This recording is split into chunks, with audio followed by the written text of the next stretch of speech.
Hi, everybody. Welcome to Mormonish. I'm Rebecca. And I'm Landon. And you can't help but recognize our guest today. It's the amazing Ganesh. How are you, Ganesh? I'm fabulous and excited to be with you today. Yeah, and you look amazing. Look at that shirt. We're wearing black and white, Landon, and look at Ganesh. We need to up our game. The color, yes. Yeah, what's wrong with us? I'm wearing my watermelon shirt because our subject today is very juicy, and I wanted to make sure that people, I really got into the spirit of it. Wow. And I guess that means we're wearing our colors, black and white, because the topic is not black and white. So now here we are teasing this topic. This is funny because Ganesh will also often come to us and say, hey, I've got a topic. And we love that because he's such a prolific scholar. So I'm like, oh, awesome. Is it Mosiah priority? Is it chiasmus? Is it word count in the Book of Mormon? What are we going to talk about, Ganesh? And he's like, how about sex? I'm like, well, that's not a Mosiah priority, is it? He's a man. Of course it's a priority. Okay. All right. Shut the podcast down right now. I can see that we cannot handle this topic. We're done. It's over. Cut it. Yeah, I was kind of surprised because typically we would talk about this with someone like Natasha, but right. It's like, hey, when you got the thunder from down under, you got to go with Ganesh. So that's right. That's right. No, and we've had some interesting conversations around this, and I think this is going to be really important and really good. So we have prepared a slideshow, of course. This is awesome. So let's see if we can bring that up, and we will get started on a topic that's not the Book of Mormon for once. All right. Yes. Very exciting. Well, and there you go. And the reason I call it, thank you for putting a dash there. Before I didn't have a dash. That was a little confusing. Punctuation is everything. Shows how important punctuation is. One dash really changes the topic.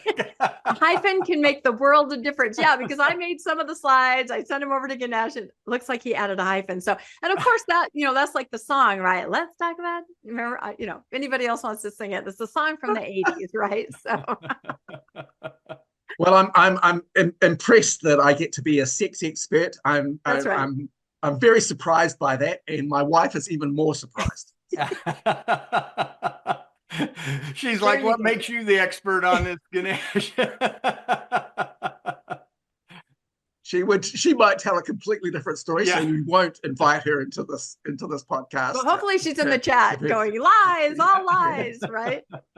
No, I think any of us can talk about this, having been raised LDS, and that's kind of the point of view that we're going to talk about it from. And I think my only qualification may be that I'm Indian. And as Rebecca's put this little picture up there of the Kama Sutra, which is the famous religious text, actually, that, Hindus have about sex. The idea that sex is important, that intimacy is useful and beautiful and can be celebrated. So we've got this contorted couple here who are trying to suggest that there's something almost impossible you can do with your bodies that is worthy of some devotion, that it's a religious devotion. I clearly grew up in the wrong religion. I mean, the Hindus get the Book of Sex, Kama Sutra, and we get the morality talk and lick cupcake. It's look, and maybe I'm going to have to promote my brown bias in this scheme, but across the world there are lots of fertility markers. You go to the Pacific Islands, and all of the deities of the Pacific Islands have these incredible accentuated genitalia. So you've got these gods with huge penises and massive cave-like vaginas. The idea that there is fertility is celebrated by the gods and then celebrated by the people. And when you go to India, you can go to the temples, and there are carved on the temples are depictions of people making love, in all types of positions. And so it's actually a very much a part of the idea that sensuality is celebrated. It's even religious. So it's fascinating that that's not the case around the world, but it's certainly the case with lots of indigenous groups. And definitely in ancient groups. It seems like whenever you talk about sex, it's in religion, in LDS, it's almost all in the Old Testament, because anciently fertility was one of the big things that deity was supposed to bring, and so they celebrated that in ancient times. Seems to have gotten lost in the modern times. Yeah, we've put a veneer over the top of everything, haven't we? That have kind of separated it as if it's some kind of other thing, that's not attached to our humanness, even though. And so, yeah, that's, I guess, what we're going to talk about today, how that plays out, particularly in our LDS setting, that, hiding this from ourselves or trying to make it, palatable actually can make things worse. And, people, are negatively impacted because of that. And maybe there are some better ways of doing it. So I thought, we're talking about sex. Very exciting. So, it's a buzzword. Of course, we all, know that this is in the background of our psyche, but it's very, we have very few conversations about this. So this is one of the ones we're going to have, and we're going to talk about intimacy, gender, sexualization, reproduction, identity. So these are all parts of how sex, impacts on our lives and how it, changes the way that we interact with other people. And so, and there's plenty of these little touch points in Mormonism, of course, but across the world, and everybody has, some, ways in which this connects with us. So, it's a fascinating subject. It's one that affects us all, probably on a daily basis, even if we don't want to, realize it or articulate it, but it does. And so, hopefully it's going to be a lot of fun as we go through this. Of course, in Mormonism, we use very few of these words. They use procreation, which makes it sound like the only time for it is when you're creating another, church member, I guess. A body for a spirit who's waiting is what it is. Yeah. Otherwise, no use for it. Yeah, is almost the way that term sounds. Yeah, you're so right. I mean, and the words that we use are really important for how we feel comfortable, and also what the effect is. If we're talking about intimacy, that's a lovely word because it suggests closeness, right? If you're talking about intercourse, that feels a bit rough, and and if you're talking in euphemisms, often it's because you're trying to hide it because maybe there's some shame there. But if you're able to articulate words, the proper words in the proper space, then it suggests that you have command over its use and the ability to engage with it in a healthy way. So it's really interesting, when you think about the kinds of words that you use and who you might be talking to them about. And, we're going to make a lot of jokes here, which is, part of euphemism and, puns and all those kinds of things, to kind of lighten the mood. But then also in the background, we want to be conscious that being healthy is also, being upfront with some of these really tough subjects and discussing them, at a high end level. So, we should be able to cover that quite well, I think. I think that words and how you use them are really important. I agree with you. And I think sometimes the church has, I don't know, sort of a disconnect in understanding. I don't know. It's sort of awkward or also not right, maybe in some of the ways. I'm thinking of two examples specifically. The pamphlet that they put out, I think it was 2 years ago, and it was directed to people who were divorced, members of the church who'd been divorced. So, Of course, they had been having sex as a married couple, but now they're divorced. They must be celibate until they marry again. And the first line said, gave some advice of things that you could do to kind of distract you from maybe, what used to be there in your life and wasn't. And it said these activities can be used to fill the holes that were once filled by sex. Okay. So just not thinking, right? Over the head. And they put this out. Of course, the post-Mormon community got a hold of it. Nuance Ho made, some TikToks. they just didn't understand what that meant. And then they changed it. But again, just a disconnect in how to talk about it. Also, we've seen pamphlets and articles about sort of a threesome with Jesus, words that imply that Jesus should be there with you at all times, during intimacy. And again, a lot of us are like, oh no, let's not say that. Let's not have that image. Even the one recently, just 6 months ago, where it said that night in the barn she'll never forget, and it was talking about Mary Whitmer who saw the golden plates.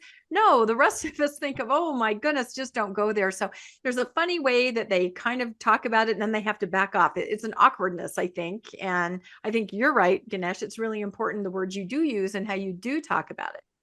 And we really appreciate that disclaimer, Ganesh. So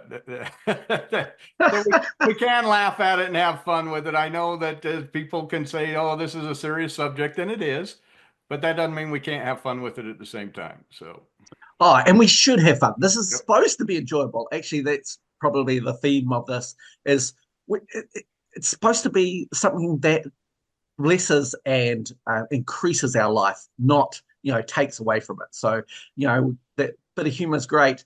And understanding this is part of our human existence, our physical selves, and to celebrate that a little bit, right? So let's have some fun as we talk about this, but also understand some of the pitfalls and maybe how we might better look at them. So yeah, great. Let's go on. All right, sex education. Who wants to take this slide? I never had any, so someone else is going to have to take it. I was going to say, this is already more than I've ever had when I was in the church. Just one I had slide. a dictionary and a bus pass to the library, and that's pretty much what I spent my teenage years doing, is trying to figure out what the hell is this about. All right. Sex education. Teaching. The church encourages moral purity for healthy marriages, but provides little guidance or education. The church states the do-nots and encourages repentance, but often avoids open discussions about sex. So most people have no idea. You want me to read all three of these? Yeah, might as well. Okay. Talk about them. The difficulty. Members are often unprepared for healthy sexual relationships within marriage, and there are very few, if any, resources. Lack of adequate understanding can lead to shame, misinformation, abuse, and unfulfillment. Contradiction. Youth may turn to unreliable sources for information about sexuality. Yeah, probably not just youth, right? All of us at some stage. Mm-hmm. Yeah, and this is a big deal. I think we just, when we don't talk about it, and it's such a natural part of people's lives, or curiosity, or their hormones that are raging through their bodies, especially as your body gets ready to be sexually productive. It means that people often can just have no idea what is happening to them and feel out of control, and it can spiral into shame rather than something that they can feel very excited about or empowered by. Yeah, I think that's true. And I've talked about it before. Just my upbringing, I wasn't even taught about maturation or what would be happening to me. And so I'm one of those ones, and I know that's extreme, but I really had no idea. And it was very frightening to see things happening and not know, is that normal? Like I said, I wasn't kidding when I said I had a dictionary and a bus pass to the library. That is how I figured things out, is just voracious reading. Also watching The Love Boat. I watched it with an eye where I was trying to figure, I know you laugh, but I'm not kidding. They had an episode with Christy McNichols on puberty, and I was riveted because I was trying to understand when I was not getting this information. And then you have messages at church. I have an extreme example, and I've talked about this before too, of a male youth leader. I look pretty much like I look now when I was 14. And the male youth leader took me aside and said, the way that you look is distracting to the scouts. You need to do something about this, and he was very specific about what part of my body I needed to do something about. And what was I supposed to do? What can you do? But you're told, and I think a lot of women can relate to this, where you're just, that quote, you're walking pornography. You need to do something, but you yourself have no idea what to do or even what they mean. If you're sheltered, like I was. So I agree. The shame kicks in just like that. And you don't even know why. You don't even know what you've done because you haven't done anything. Yeah. Yeah, and that's, I kind of say, all right, what role does religion really have in teaching sex? That would seem more like a parent duty. However, they are so involved in telling you what not to do that it now behooves them that they have to say, they have to teach what you can do. It seems like you're almost going from little league to the major leagues when you get married in the Mormon church. You haven't done anything, you haven't experimented any if you're living by the rules, and then all of a sudden it's like, okay, batter up, you're facing a major league pitcher now, and you're both sitting there trying to figure out what you're supposed to be doing when you've been trying not to do anything, and it's a whole turnaround there on the wedding night.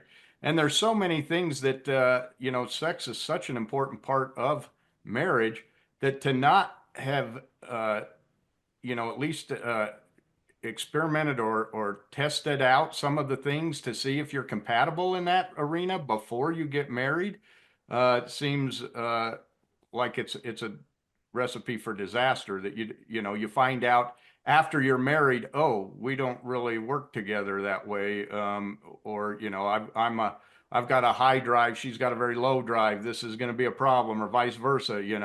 There's a lot of that you don't know until you're actually engaged in that, and so to have zero education and then find out on your own after it's in the church's terms it's too late. You've now made an eternal covenant, and you can't make any changes at that point. It's really tough. I was a bishop, and look, I grew up having great positive sex information from my parents, or at least actually they had terrible, sexual education. But the one thing that they did teach me was that, well, my mother, she said things like, well, the only reason I stayed with your father was because the sex was good. So they eventually divorced, but it was a given in our house that was something that was sex positive, and I was the recipient of at least some great messages that sex was important. So when I was a bishop, one of the things, and I used to have fairly regular talks with our youth around sex education, because I wasn't afraid of being able to talk about these things. And one of the things I was trying to get across to them was, this is something special that is supposed to enhance your life, to be great. Let's do it in such ways that it puts you in the best possible position to really take advantage and be healthy about it. And so those are the framing of the discussions that we had. And I think that those, because we made that the framing rather than these are the things you shouldn't do, it gave these youth a modicum of respect for themselves, but also an idea that this was supposed to be good for them, not something that they needed to be afraid of. So hopefully that worked. Many of those kids now are, of course, grown adults with families of their own, and they seem quite good. We also had this, when I was the bishop, a couple who had been in the ward, like you said, had not done anything. In fact, they chose to not even kiss before they got married in the temple. And this is an extreme, of course, but it seemed almost like a rite of passage, that something that they were going to do because to show God that they were just that good. And as you might imagine from what you said, Lennon, they had a terrible experience. They actually moved away from the ward. I didn't see them for a couple of years, but when they came back to the ward, it was evident that things were in a terrible situation, and they had real trouble consummating their marriage. She had terrible endometriosis, and it was very painful, and it was just horrific. And we had, at our ward at the time, we had a number of young marrieds. We just had these, lots of people get married. And the elders quorum president came to me and said, I think we have a problem. This couple that had moved back, they're talking about how terrible their sex life is and openly talking about it. And he said, look, I'm not at the same extreme that they are, but I'm having trouble too. And my Relief Society president came to me and said, oh, look, there's one of the young marrieds in our ward. She spoke in Relief Society and she talked about how sex was only for procreation. I think we have a problem. And so we actually ended up having a fireside where we invited all our young marrieds, and we had a little bit of a panel, and the Relief Society president and myself, and we had this older couple missionary in our ward that were just so delightful, and we ran a sex education fireside for our young marrieds, which was groundbreaking. And we used the book And They Were Not Ashamed by Brotherton. And that's an LDS book, right? It's an LDS book. Well, yeah, LDS there are resources, yeah. And we talked out of the handbook, which basically said that, because things had changed in the handbook, and said that sex wasn't just for procreation, but also for intimacy, for closeness of partners. And we were able to kind of give them an incredible grounding. Now, it didn't save this particular couple who were having such a lot of trouble, and they ended up divorcing. But a number of those couples have come to me over the years and gone, look, that night, even though it was, it was pretty apprehensive at the time, really changed their relationship, because it gave them a chance to talk about things and some resources that they could utilize together that changed the way their relationships were working. So it's only ever happened once, and I've never seen it happen again. And, but it was a good thing, at least in our ward, and it seems to have benefited those couples quite a lot. So but really interesting. Is that book available in Deseret Book, or it was in Deseret Book? Was it in Deseret Book? Yeah, okay. They actually do have resources, because I think they recognize that there is this education gap or whatever. So there are some books like that. So, but they're very heavy scriptural, and a lot of them are, make sure Jesus is there. Yeah. Well, and it always seems like it's almost like, a Mormon playboy. Oh, here, I've heard about this book. Here, you should read this. There's nothing. Hey, people. This is a great book. It's kind of undercover. Only if you're having a problem would you, someone recommend the book, and then it's kind of, oh, I heard this book's pretty good. Or something like that. It's not the joy of sex, right? The only place I've seen it was there's kind of a adult shop for Mormons in Pleasant Grove, and I saw it there. That's the one place I've seen that book. So really, Landon. Yeah. Well, that is a good store. It's a nice balance, it has fun stuff in it, and then it has, some LDS resources. But stuff. Your description of the couple that you were talking about reminds me of a book that we read in the Good Book Club, and that was Unorthodox, which is also a series on Netflix. And it's a story of a Hasidic Jewish young woman who knew nothing about maturation, knew nothing about her body, and suddenly she's married. She doesn't really even understand her own anatomy, let alone now what's going to happen. And the very same thing, just a horrific experience of, not being able to consummate, and her husband, just she's not fulfilling her duty, basically. And others in the community try to rally and help her. They have an expert come in and try to talk to her and show her, but she's just so locked down, mentally and physically. And that is what happens to people when there's fear involved, because they don't know. You're nervous, you're confused. And I remember being in young women's classes. And again, this was in the early 80s, even late 70s. I was a beehive in the late 70s. And, we had a leader that said, she just kept saying, and then you'll be married. That was the answer to everything. And then you'll be married. She never said what happened after that, but she definitely gave all of us the impression that your husband will know what to do when it comes to any of that. Your husband will be the one that will help you into this world. He'll know, and Lana's laughing because the boys have no idea what's going on. Right. And if a girl doesn't understand anything about herself, how can you possibly explore all this together? And if you've been trained that your husband will know what an incredible amount of pressure, and you don't even understand, what would be fulfilling to you. So it just sets up this perfect storm. And I will say, I believe things have gotten better since then, because I think they've seen a lot of dysfunction for people that had messages like I've had: your husband will know what to do, then you'll be married. That doesn't help anybody in a marriage. So how would we know? I mean, that's what I mean. How would you know? Unless we're looking at, a Playboy or something we've never even, and then you're supposed to be going to the bishop and saying that you're guilty because you're trying to learn, what is this? This is for my future wife. Work? Yeah. But they give you nothing. There's no priesthood lessons on, boys, here's how you treat this, or hey, this might hurt her, none of that. You don't know any of this. Oh gosh, I could share a really disturbing story. Maybe I will, since this is more of a candid podcast. But of course, I went to marriage prep at BYU. You have, in some stakes like mine, you and your fiance had to go. And, you had to go through these lessons, which, like you said, Landon, too little, too late at the very last minute, if you don't really understand what's going on. But it was an older couple, and it was an old classroom at BYU, and it was a chalkboard, and it was a bunch of us all sitting there, with your fiance. So it was a co-ed, and they were drawing pictures of anatomy on the chalkboard, and they were drawing uterus and fallopian tube, all the clinical stuff.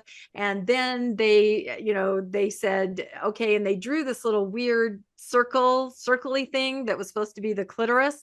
And the guy goes, "Men, you'll recognize this. It's like a shriveled raisin." And everyone's like, taking notes. But again, I'm like, this just sounds, oh my God. So those kind of classes don't do anybody any good. Honestly, it's too little, too late. And it puts it all in a crazy context, and nobody knows what the hell is going on. That describes Mormon sex education perfectly. Yeah, we heard it through the grapevine. Good one, Landon. I knew you'd say that. But I guess you could say they were trying, but it's at the very last minute. Here, guys, and I have to say, have either of you guys ever noticed there's sort of a vibe at LDS wedding receptions where, I don't know, they make inappropriate jokes. It's just like locker room kind of stuff. It's so creepy to me. I don't know if anyone else has noticed that, because you pretty much know usually the couple has not had any experience before, and it's just this little where normally the LDS are so straight-laced, but it seems like at wedding receptions they can make those weird little innuendo. I don't know, have you guys ever noticed that? It's not even an innuendo. I remember when I left, my friends actually wrote like on the window of the car, when they decorated all up, and it was "score." Yeah. Enjoy your 30 seconds. Yeah. What? Pretty overt. I know, but I love your perspective, Ganesh, because you have been a bishop, so you have talked to people, and you kind of know what's going on in that way. So I love that you're bringing that to this podcast. Yeah, and it was pretty distressing. These people were people I loved, and to see them in, distress, it was horrific. And it was horrific for the rest of the ward, because they'd got to such a point of disillusionment that they were very vocal about it. And it was hard. Like in meetings, like in discussion, they would raise their hand and say, "My husband is horrible in bed." I mean, I'm just trying to picture. It was certainly enough in their circle of friends that their friends came to see it. And look, both of those people have gone on to have lovely lives and much more sex positive situations. So I'm very, excited about that.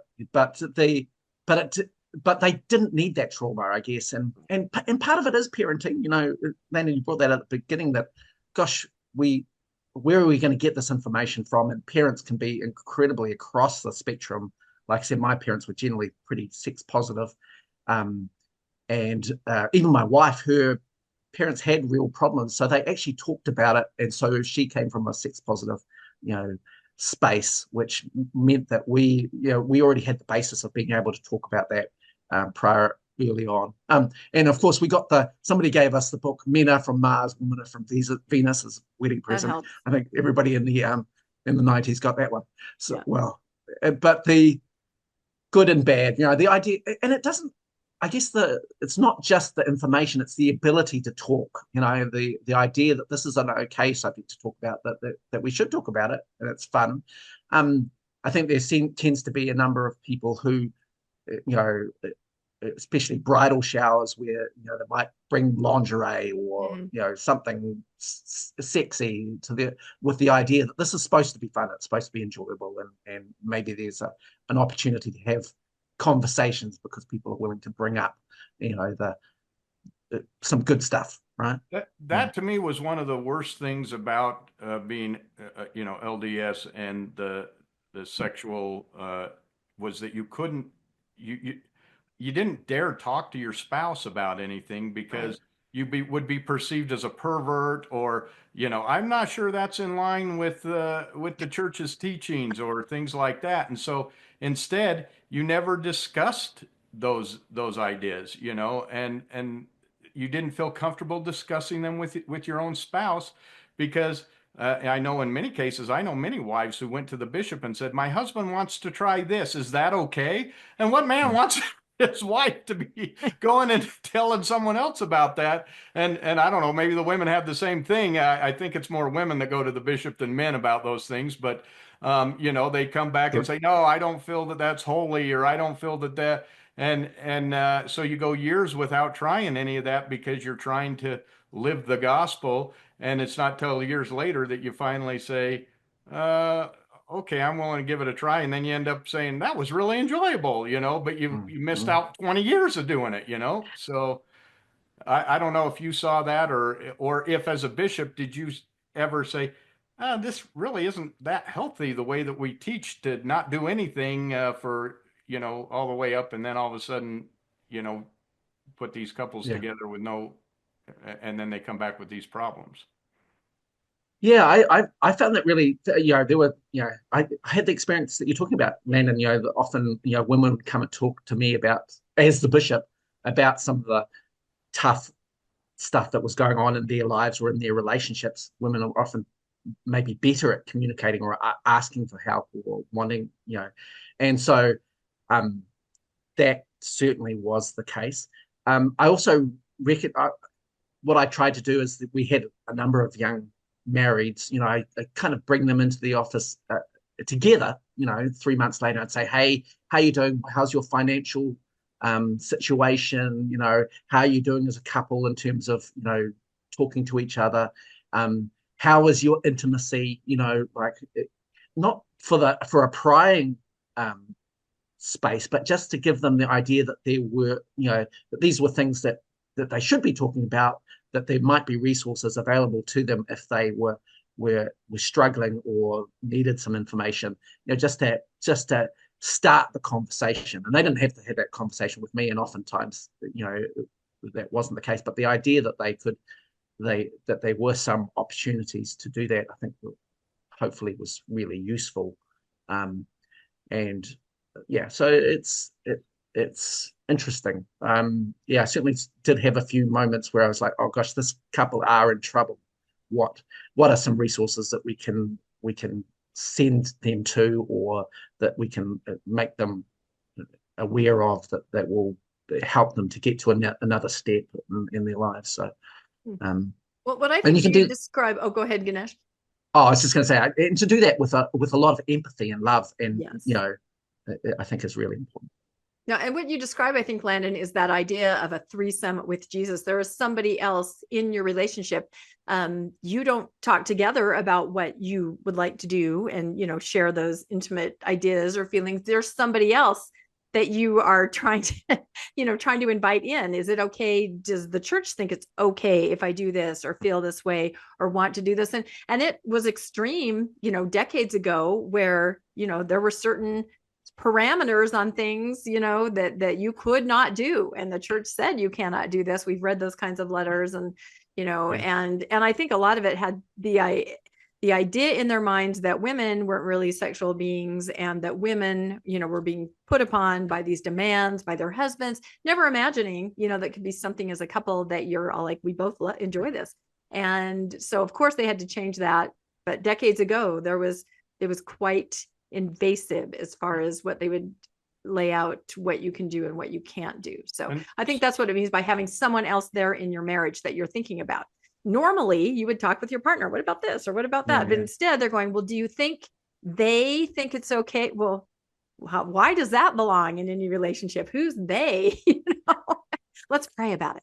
And that's dangerous for the bishop to be put in that position. Because, if let's say, and I always say, let's say your wife, because I'm the man, but you can reverse the roles, says, I'm not comfortable doing something, but she doesn't want to say that to her husband. She can then go to the bishop and have a talk. And what bishop's going to say, oh, yeah, you should do something you don't feel comfortable doing.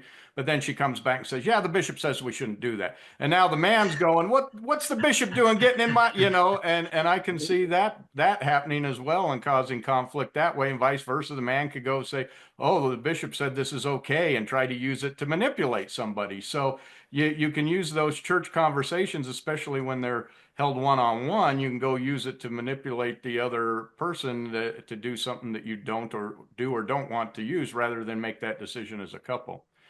Wow, we've only got through one slide. I know. I was just going to say, are there more? There's just, it's such a topic, though. It really is, and it affected all of us growing up in some way, and it's important. We have a lot of opinions. There's so much in it, right? Because it affects your everyday life, which, well, actually, the next slide kind of talks about. Why don't you take us through that, Rebecca? I can read that. Cultural and doctrinal standards. Teaching. The church has specific ideals for sexuality and family, but real lived experience can be wildly different. That's a good one. Difficulty. Divorce, infertility, singleness, LGBTQ designation can create additional pressure that people are broken or not fulfilling their divine purpose. If they are not married, they leave relationships, not heterosexual, or do not have children. Contradiction. More than half of the membership lives in single situations. That is incredible. Nobody knows that stat. I feel a lot of people don't. And yet everything is geared toward the family when half of the membership, less than half, are living in that circumstance. So, and then you have this wonderful graph that maybe you can talk us through, Ganesh, called The Changing Structure of U.S. Households, which kind of demonstrates this. Yeah, so it's not just a church issue. It's it's completely an environmental issue, that we've got a lot of single families, one-person families, and people that are living alone, people that for whatever reason. And this is worldwide. Maybe that's an effect of our affluence, right? Before, people might have stayed in relationships because that was the only economic way to survive. But now people are, in a better position, and so actually, being alone is an option, and an option that might be safer than being in a relationship. But also that there are a lot of factors that mean that that people end up being in single situations in their lives, or for significant parts of their lives. Whether their spouse passes away or they are unmarried. Throughout their life. So, this is a stat which is huge in the church. It's a stat which is a big part of the society. And I think because the church focuses so much on family and this eternal nature of relationship, it seems to ignore the fact that there are a lot of people that don't live this on the daily in most wards, in most of the world. So and of course that means that you can go to church, you can feel every time there's a lesson on marriage or children, you can just feel broken, especially if you don't conform to that very small minority of heterosexual couples with children that are having some kind of useful relationship from the church's point of view. So it's a big deal. It is a big deal. It's a big soapbox item for me too, isn't it, Landon? I talk about this all the time. Single women in the church who are told the next life, right? That's the answer to it. If you're sitting there at church and you're not, married or have kids, it's the next life. They just kind of kick the can down the road, leaving people to wait. And I've always felt they should be more upfront about the stats of active LDS women, active LDS men who are single, basically the marriage potential. And I feel that they should be, more honest and let women know, if you would like to experience marriage and family in this life, just find yourself a good partner. Find somebody. It doesn't matter if they're LDS. Find somebody who would be on board with you still participating if that's what you want to do. And of course, then when you have kids, that can lead to some issues, how they'll be raised. And it's interesting, there was a survey that somebody kind of leaked that they sent out to LDS people. And one of the questions had to do with that. Is it okay for somebody just to marry somebody who is not LDS? But just the idea that you wouldn't, if you want to experience that marriage and family in this life, that you just sit there waiting, where the reality, if you knew the odds are very low. Whereas if you're just open to finding another, I guess, Christian person, somebody that if that's the kind of person that you want, you could really expand your possibilities. So I don't know. I call them the Mormon nuns, NUNS. And I relate to this because I was just about to turn 26 when I got married. And this was in the late 80s. And so that's like being, I don't know, 102 and not married, to be that age and not be married. And I understand that, where you go to church and they're like, just hold out for this. And if it does not happen in the next life, and you're just like, what about this life? I want to experience everything. So I feel that you just set people up to attend church and just feel less than and broken when there's no need for that. Open up your possibilities. So there, I'm off my soapbox, but it is a hot button for me because I did get married later, and I do understand that. I have a similar soapbox, Rebecca, because I think that this impacts men and women quite differently. So it's okay to be single as a woman in the church, but it's not okay for a man to be single, right? If you get to 30 and you're not married, you're a pariah. A classic example is that when I was married at 24, 25, I was put into the stake high council, so I was made a high priest. And the whole nother story. But yes. I was a overachiever at the time, of course. But there were people in our ward who were 40 and single men who were still elders. They because they hadn't graduated to the married status, I leapfrogged them in ability. And what that meant, of course, was that oftentimes those men, once they got into their 30s and they were unmarried, they became surplus to requirements, and which meant that they actually then left because there was nothing for them. They weren't getting callings of importance. If you weren't married, it just showed that you were not very, you just weren't adequate. You didn't have the ability. So for women, singleness was okay. You could become the Relief Society president. You could become the primary president, the young women's president. But if you were not married, you were never going to be the bishop. You were likely never going to be in the bishopric. You were not going to be called to the high council. You were not going to have those callings. So it just played out for some really tricky ways in the church. And that goes back, and we'll talk about this a little bit, to our roots in polygamy.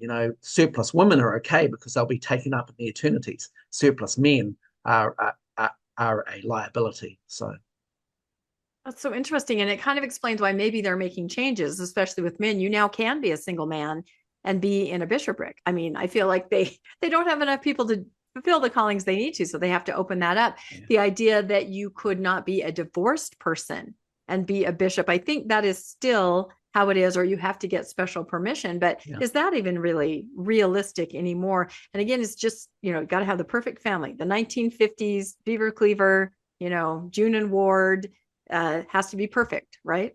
And that's not a reality. So I see things changing like that, hopefully. But that's a really good point, because for a man to be single, it is your fault. You can ask someone to marry you. As a woman, single, you just have to wait to be asked, right? That's the dynamic. So you're right. I've never thought about that, really, how much pressure there must be on men. What's wrong with you? Just ask someone. But that doesn't work out. We have a friend, don't we, Landon, who we podcasted with, who was told, if you want to be in this role working for the church, you must get married. And he did. And find a wife in like 9 months. Yeah, find a wife, and then you can have this church job. And he did. And that's not typically going to work out very well. And in this case, it didn't.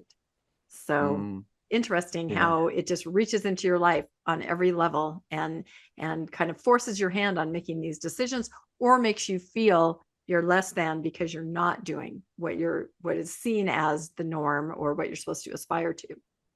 Yeah. Status, really important, interesting.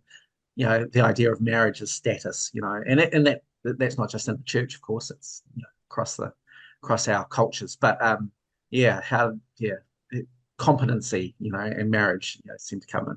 It's a fascinating little bit of sociology. Hmm. Let's see if we can get to the next one. All right.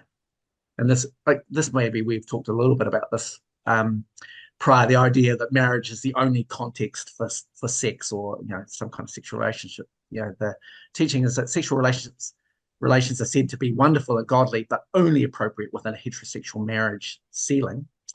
And of course, that difficulty means that this teaching marginalizes LGBTQ individuals who are expected to remain celibate for life or enter heterosexual marriages, which can lead to emotional and physical and psychological distress, plus a feeling of brokenness and unfulfillment, despite the overwhelming message of companionship and family.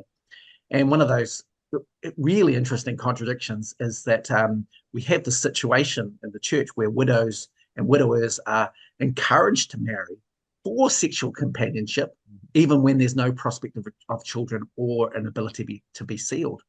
So I think they've changed the policy now, but it used to be you could get married for time only in the temple to somebody. You might be later in life where your spouse has passed away, and of course you're sealed to them, so you can't get sealed to. As a woman, you can't get sealed to anybody else.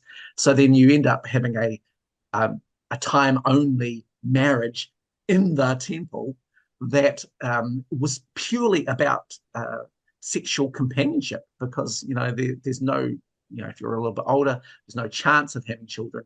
And of course, if you're a woman and you're already sealed to somebody else, then there's no chance of getting sealed in this life to that person. So we have this kind of little out clause where we honor the idea that people should be together for sexual companionship and intimacy, that's a well-being issue for people. Yet we can't do that for our LGBTQ membership, right?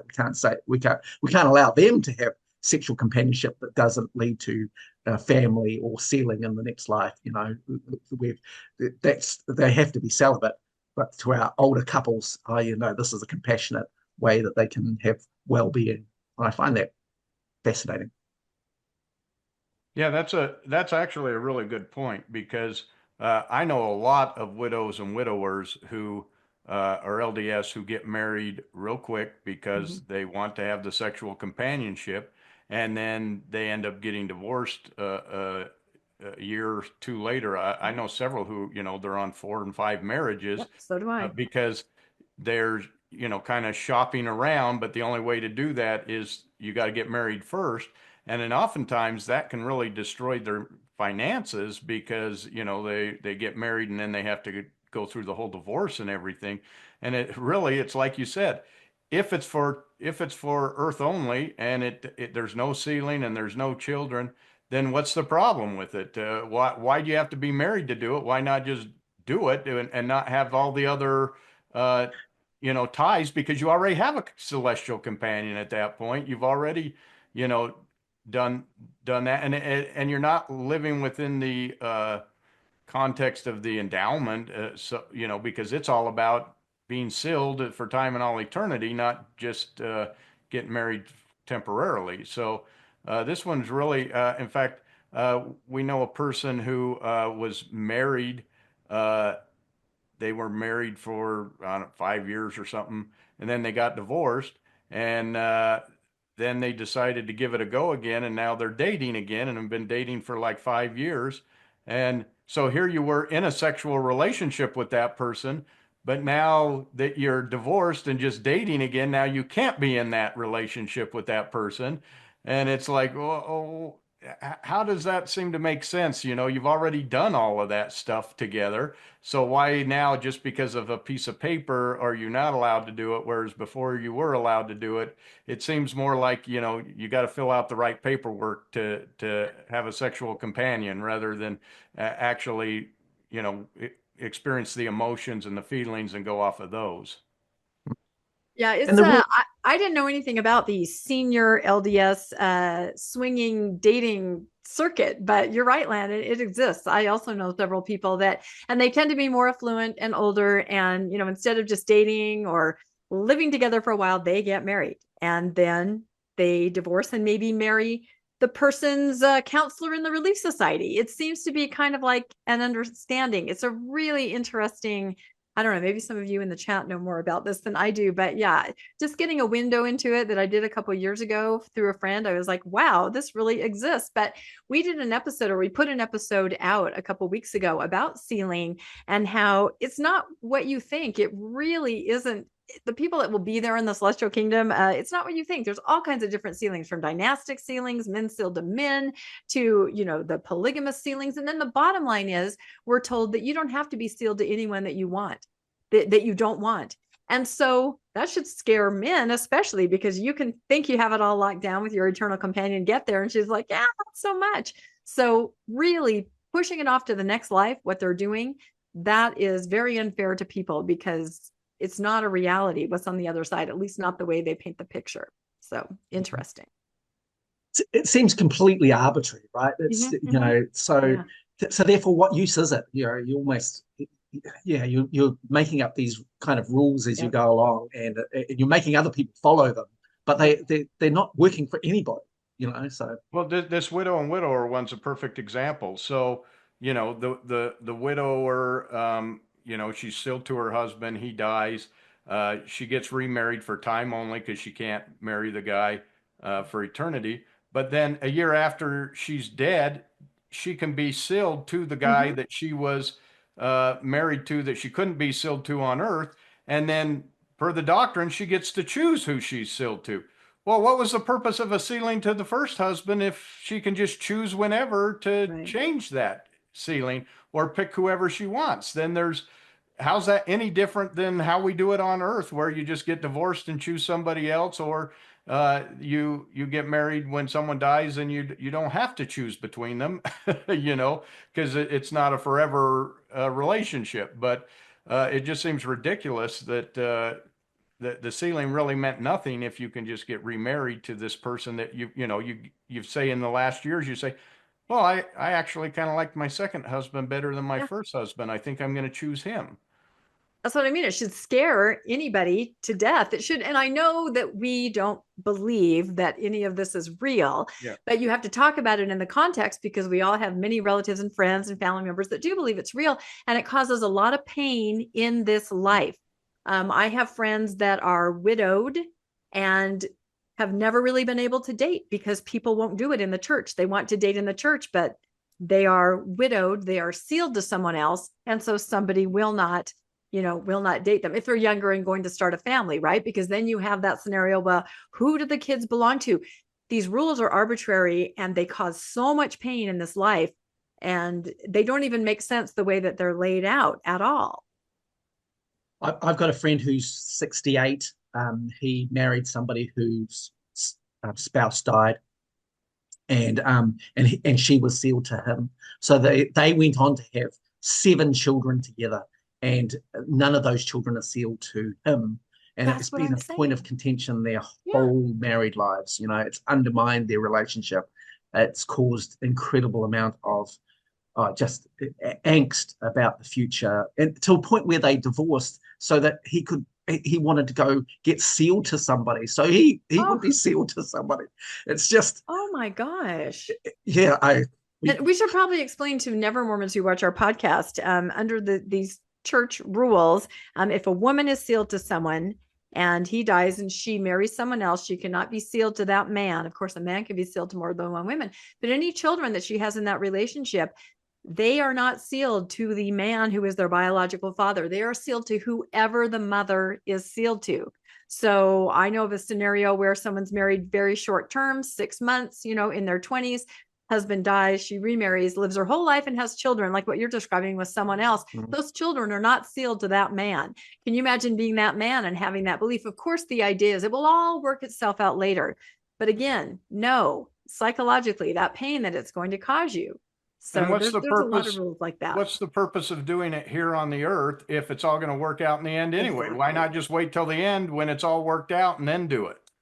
So, and if we're doing that, then why don't we, let LGBTQ people marry whomever they want? Because if it's going to work out in the entire eternity, that was the point of our podcast that we did. We're sealing such a hot mess and so many mistakes and so many confusing things, and then you can just arbitrarily decide in the end. Why not just let people be together, make that commitment? That's what a sealing is to people. Make the commitment to another person. Promise yourself. Why not let people do that for, like you said, the companionship and the well-being? Why not let them do it? And every argument you can make against LGBTQ marriage as an active LDS, the same state exists between heterosexual couples as well. Well, they can't have children. Well, there's a lot of heterosexual couples that can't have children. Right. So yes, we should have an age limit. You're not allowed to get married after 50. After a certain you can't produce any more children. Yes. Yeah, it's just so harmful. It just, yeah. But I got a funny story about my mother, who my parents divorced, and my mother was single for 30 years, but she ended up getting married on her 70th birthday, which was like so fabulous. Anyway, she married an older man, and I said to her one day, why don't you just live together? Why did you get married?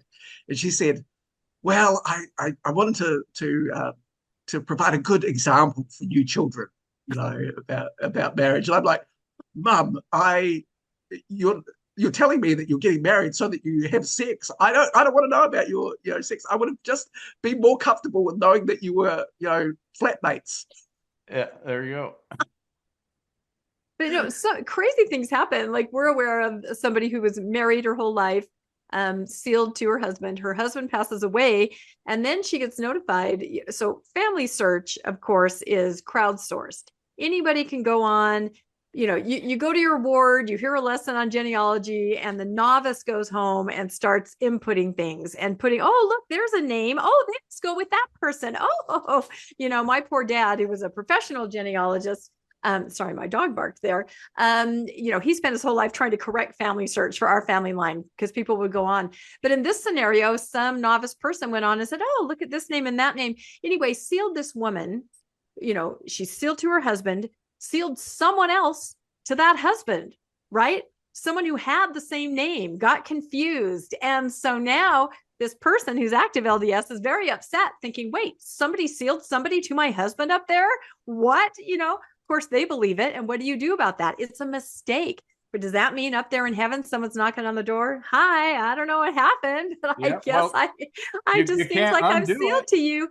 You can undo it. So again, and they tell you, oh, this will all be worked out later. But for people who really believe, it can be devastating in this life. And I've told the story before about my coworker who was very distraught. She was an older woman. Her husband had passed away, and in trying to comfort her, I thought is because she missed her husband, but she said, no, I'm dealing with jealousy. I know he's dating.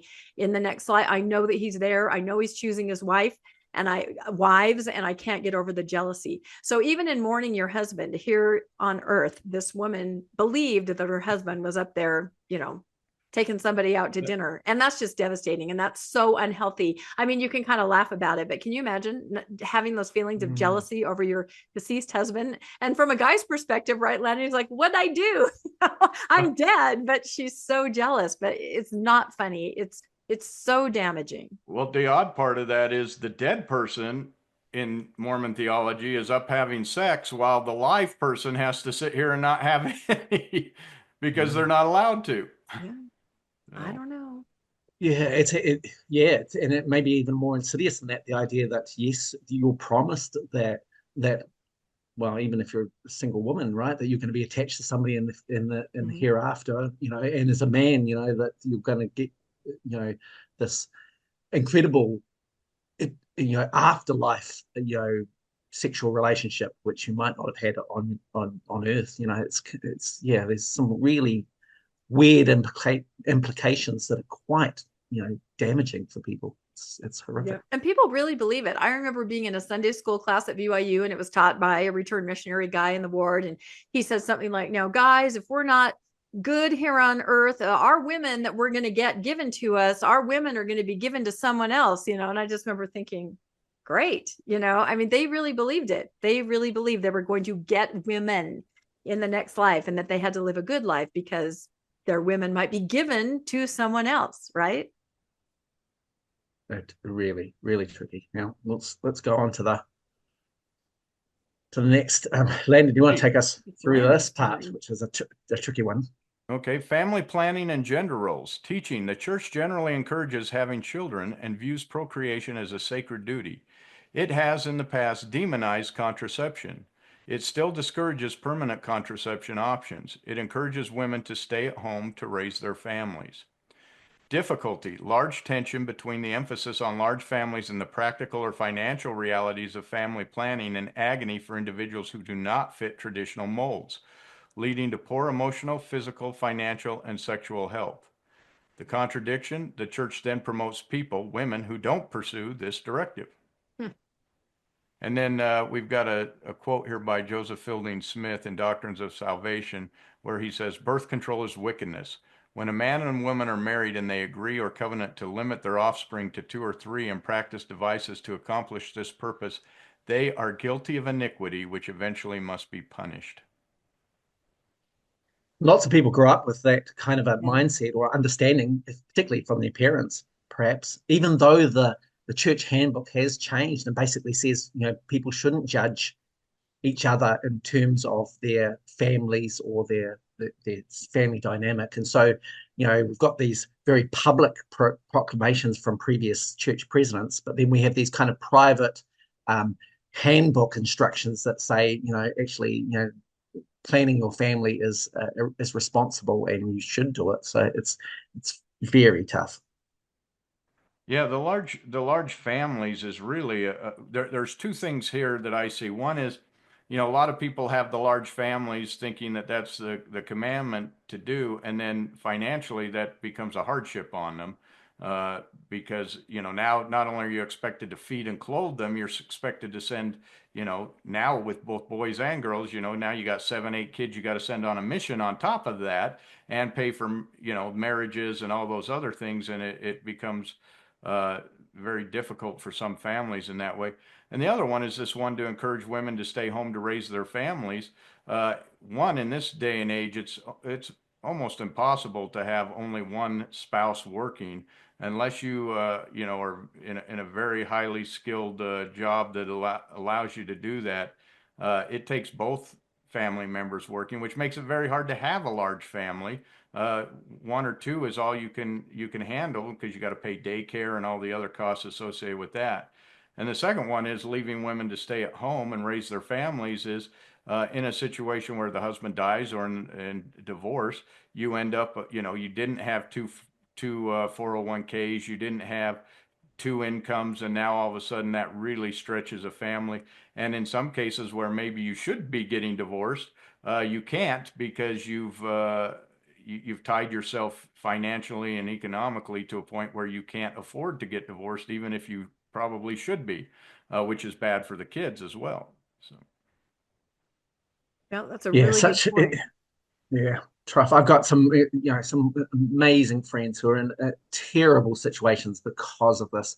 They sacrifice for families in this kind of church environment, and then the spouse is just up and left, and suddenly they're the ones bearing the financial brunt because they sacrifice so that their spouse could go to schools to get a good job, to have some income, and then now that relationship is dissolved, and the person with the skills, it goes on with some with their life and career and maybe other relationships, and this particularly young woman who sacrificed so that this could be the case is left out in the cold. And yeah, it's really horrific. Yeah. And just like having another person involved in intimacy or decisions about intimacy, where you're thinking, well, what would they want us to do? Someone else is involved in your decisions on how you structure your family, or who works, or who's at home, or do you both? You're not talking to each other going, you know what, I think the woman, you have a better job, you work, I will be, working it out between the two of you. Instead, you're like, well, what did they want us to do? Well, they want the woman to stay home, or they want that, there's somebody else, this other factor, instead of you guys working it out together and coming up with the best plan for your family, because every family is different. So, and we've talked about this kind of thing before, but yeah, that pressure. And then I love the contradiction. The church promotes people, the women who don't pursue this directive. This is true. The women that are put in leadership positions are all ones that had careers and kids. I mean, I looked it up once. There were maybe one or two that had been a homemaker or a stay-at-home person and doing a lot of volunteer work and stuff like that. Everybody else is a career person. So, they're not going to promote mom of 8, who stayed home, homeschooled everybody. I have never seen that.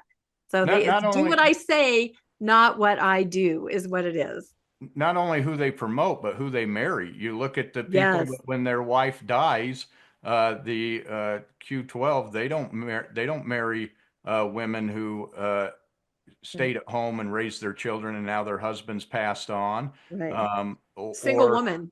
Oh, yeah. Never married woman. Single woman, never married, who had a career. She comes with her own financial portfolio, can take care of herself, and did none of the things that she was asked to do in the way that we were taught to do anyway. Now you can say, well, maybe it just didn't appear for her, but why are they not attracted to the woman who has 5 kids at home? That's not who they marry. They marry, some single woman who has never had to go through all of those trials and whatnot. And you'd think that would be the very person they're attracted to, and they're not.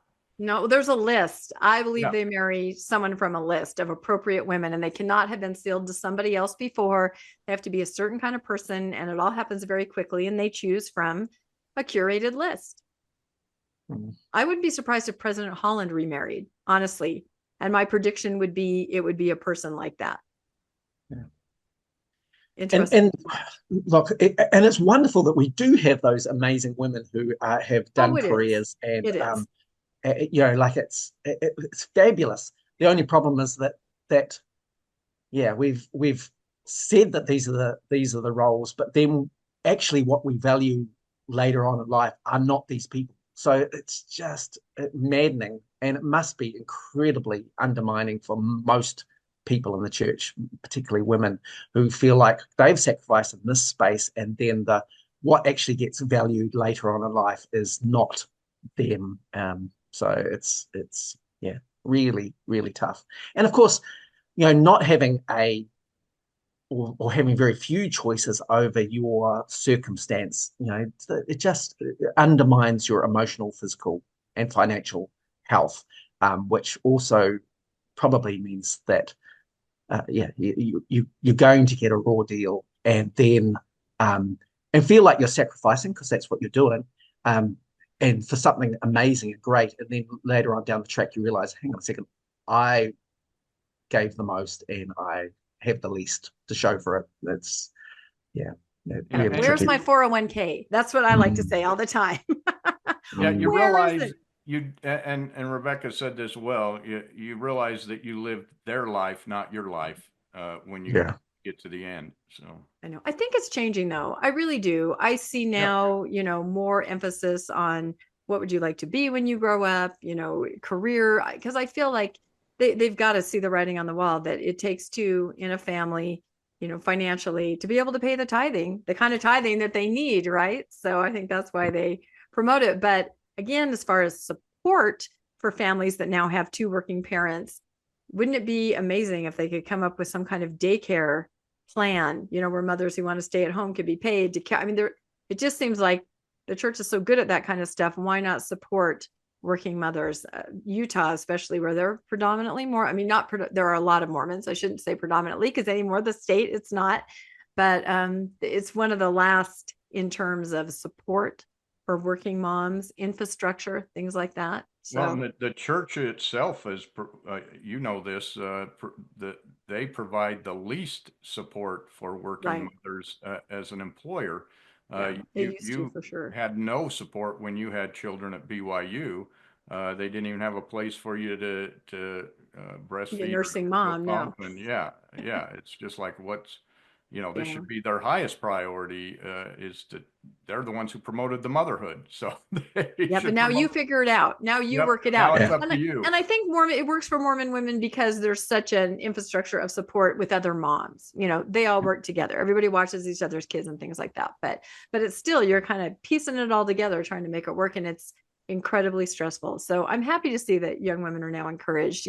I see all I have kids young married. I have, I know a lot of young married people, and it seems like they're all both the guy and the girl in school. They're putting off having kids so the girl can finish. That used to not be the case. You got married, and then if you were going to have a family, you dropped out of school right away. So I'm encouraged to see it going a little differently. But I will say they're all working really hard. A lot of them are going to school, working full time, and maybe putting the family off just because that's the reality of it. So times are changing, which is a good thing. Yeah, and that's great. I think that there's definitely lots going on there, and I'm encouraged by the young people I know and how they're organizing their family and making conscious decisions about their future together as a couple, which I applaud. The oddity is, of course, that seems to be despite some of the messages that they're getting from church. So they have to but I'm glad that they feel empowered to be able to choose for themselves. That's good to see. Yeah, and I don't know if it still happens, but like I said, I got married late, and my first child I had when I was 30. So boy, you can imagine the questions over those couple years when I was married and hadn't had a child yet. Don't you feel like you should get started? Someone said, "Is there something wrong with the plumbing?" I'm like, "What? Do you want to look? Do you want to see? Huh?"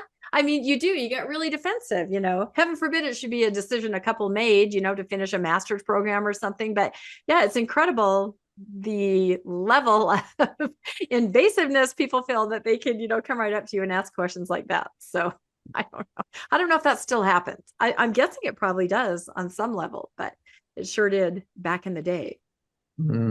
Yeah, and that brings us right into that kind of idea of infertility and reproduction. What are the issues around contraception, family planning? What do you do if things aren't happening? And how does that affect you? Do you want us to take us through that, Rippy? Yeah, let's see. This is infertility and reproduction. The teaching is the church allows for some reproductive technologies, but discourages others, like in vitro fertilization, using donor eggs or sperm or eggs, abortion, genetic testing. The difficulty is that members facing infertility often feel broken.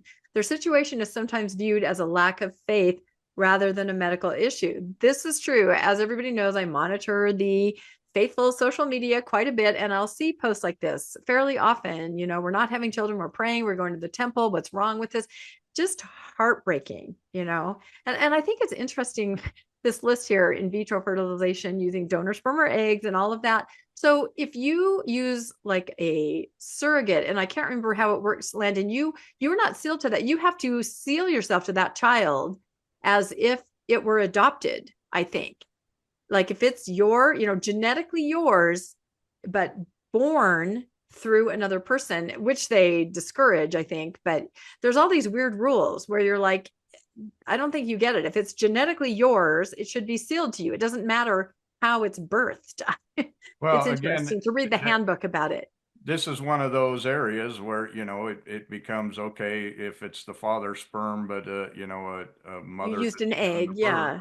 They're not sealed together. So whose baby is it in that case? But you're using, I mean, there's different ways you can do this, and each one causes a question as to how this sealing thing works, which just shows you how ridiculous the sealing thing is. Well, you can then take and you can now do an adoption, and then you both adopt it, and then it's yours, and but it's already yours genetically. But it's already yours genetically. Yeah. But how many cases are there where, somebody had a baby that isn't the father's genetically, and they never said anything, and it's sealed to that parent, even way though more than you would know. It wasn't really, more. yeah. So again, it causes problems. You have all of these conditions that oh, they'll all be worked out in the end again. So again, why not just wait till the end and do it all once right, rather than all this guessing and things that hurt people when you don't know what the end state's going to be. Yeah.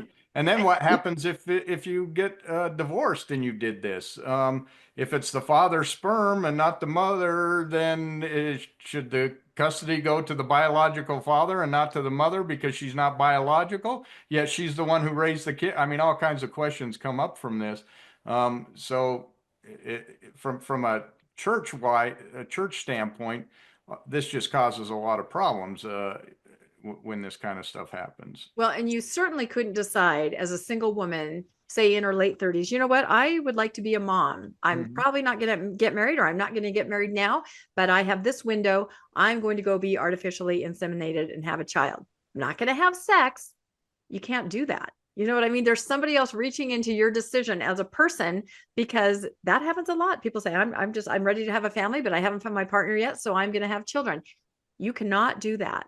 They take that from you too. And yet that's a virgin birth. That should be celebrated. Oh my gosh. Yeah, again, you're not having sex. You're being artificially inseminated. But no, I believe you would get disfellowshipped, if not excommunicated, for doing that. I'm trying to think. I think I read something about, I can't remember exactly, but in the handbook, it's pretty specific, which again shows that they just want the family model, the father, mother, children. But if that's not a reality, why can't you experience as a single mom a family? You know, and why can't you choose who the mother would be that would carry the child if you can't do that? You know, why wouldn't you say, I've got a good friend, she's willing to do it for me.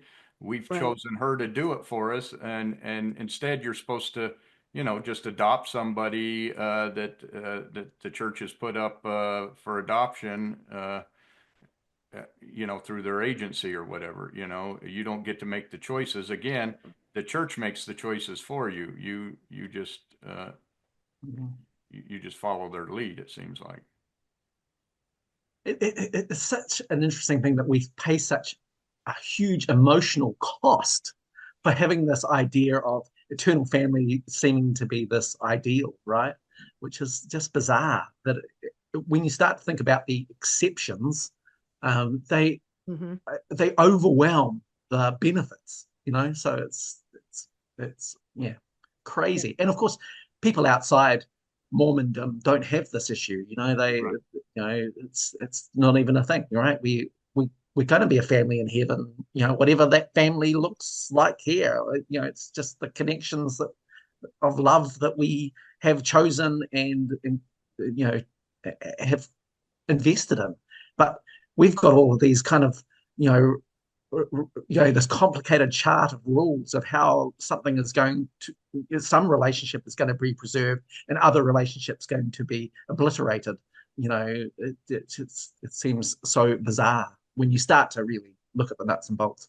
Well, it gives power to the church. They get the power over you because they can decide who in your family gets to stay with you and who doesn't, and they can manipulate you by controlling your family decisions.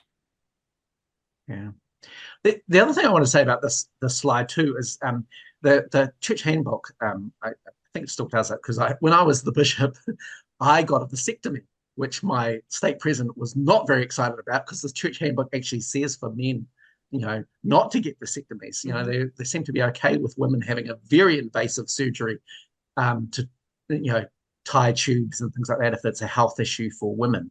But the idea that men should remain fertile the whole of their lives, just in case they end up having a secondary family, you know, is a really bizarre, but also, you know, slightly worrisome, you know, option. So it's really interesting. And it's really interesting as a couple, when we looked at that, you know, the idea of stopping having children was quite difficult, because we had grown up with messages of having a large family, and both my wife and I are from relatively small families who wanted a big family. The choices around stopping having children and permanently making that a choice were actually, it seems bizarre to me now that they were such a big part of our worry and concern about how it would look, whether we would, you know, how this would play out. And of course, the church handbook because I was the bishop. So I was, looked at the church handbook and I realized, look, if I got a vasectomy, that was so much easier and, healthier for all of the people involved. But yet the encouragement was not to do that because, my fertility was more important than my wife's fertility. It just was such a bizarre scenario. That's so interesting. And again, think about somebody not in the church. The idea that these questions, do you think that you should get a vasectomy, honey? I don't know. Check the handbook. Do you think we should maybe try to see if my sister could be a surrogate for us? I don't know. Check the handbook. Do you think that, we can have oral sex? Check the handbook. I mean, for us, it's normal. We have this authority layer over us. But to anybody outside of that, that's insanity, right? That you would have to check a handbook for these kind of so personal, so intimate decisions that you should just be making with your closest, partner or family. But it's very real, and people still check the handbook all the time. Why do you think those updates are so important? They publish them in all the papers, all the magazines, and I'm just glad the handbook is available now. If anybody wants to know what the church really is, it's the handbook. You need to go read every section. You'll probably be really surprised what's in there. And if you really believe in personal revelation, aren't these decisions that you should be getting revelation for yourself on, that the church should not be giving us direction on? I can't think of anything more important for you to receive personal revelation on than your family and your family planning. But it's already in the handbook. They've already told you what decisions to make. So you really don't have any decisions to make. No need to use personal revelation like all the Christian world does, or, they'll pray about it if they want to make a decision, not go to a handbook. Crazy.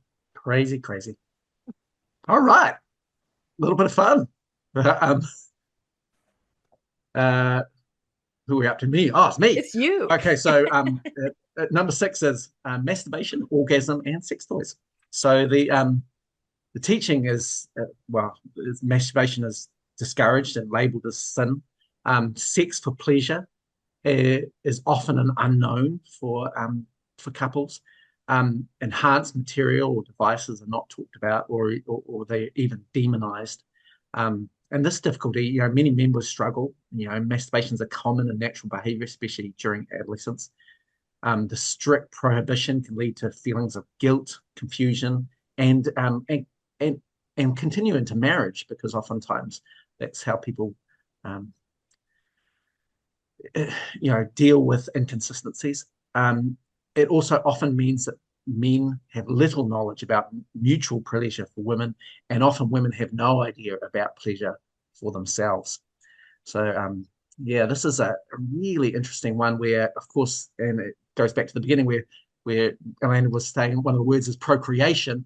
We are not geared up to talk about, sex as a form of pleasure or intimacy or companionship, or the idea that it's often not framed in those terms, so therefore people are not getting they're often not getting much information about their own sexual health and how this could be a useful part of their expression for a couple, but also as a person being able to feel and to enjoy the ways that our bodies work.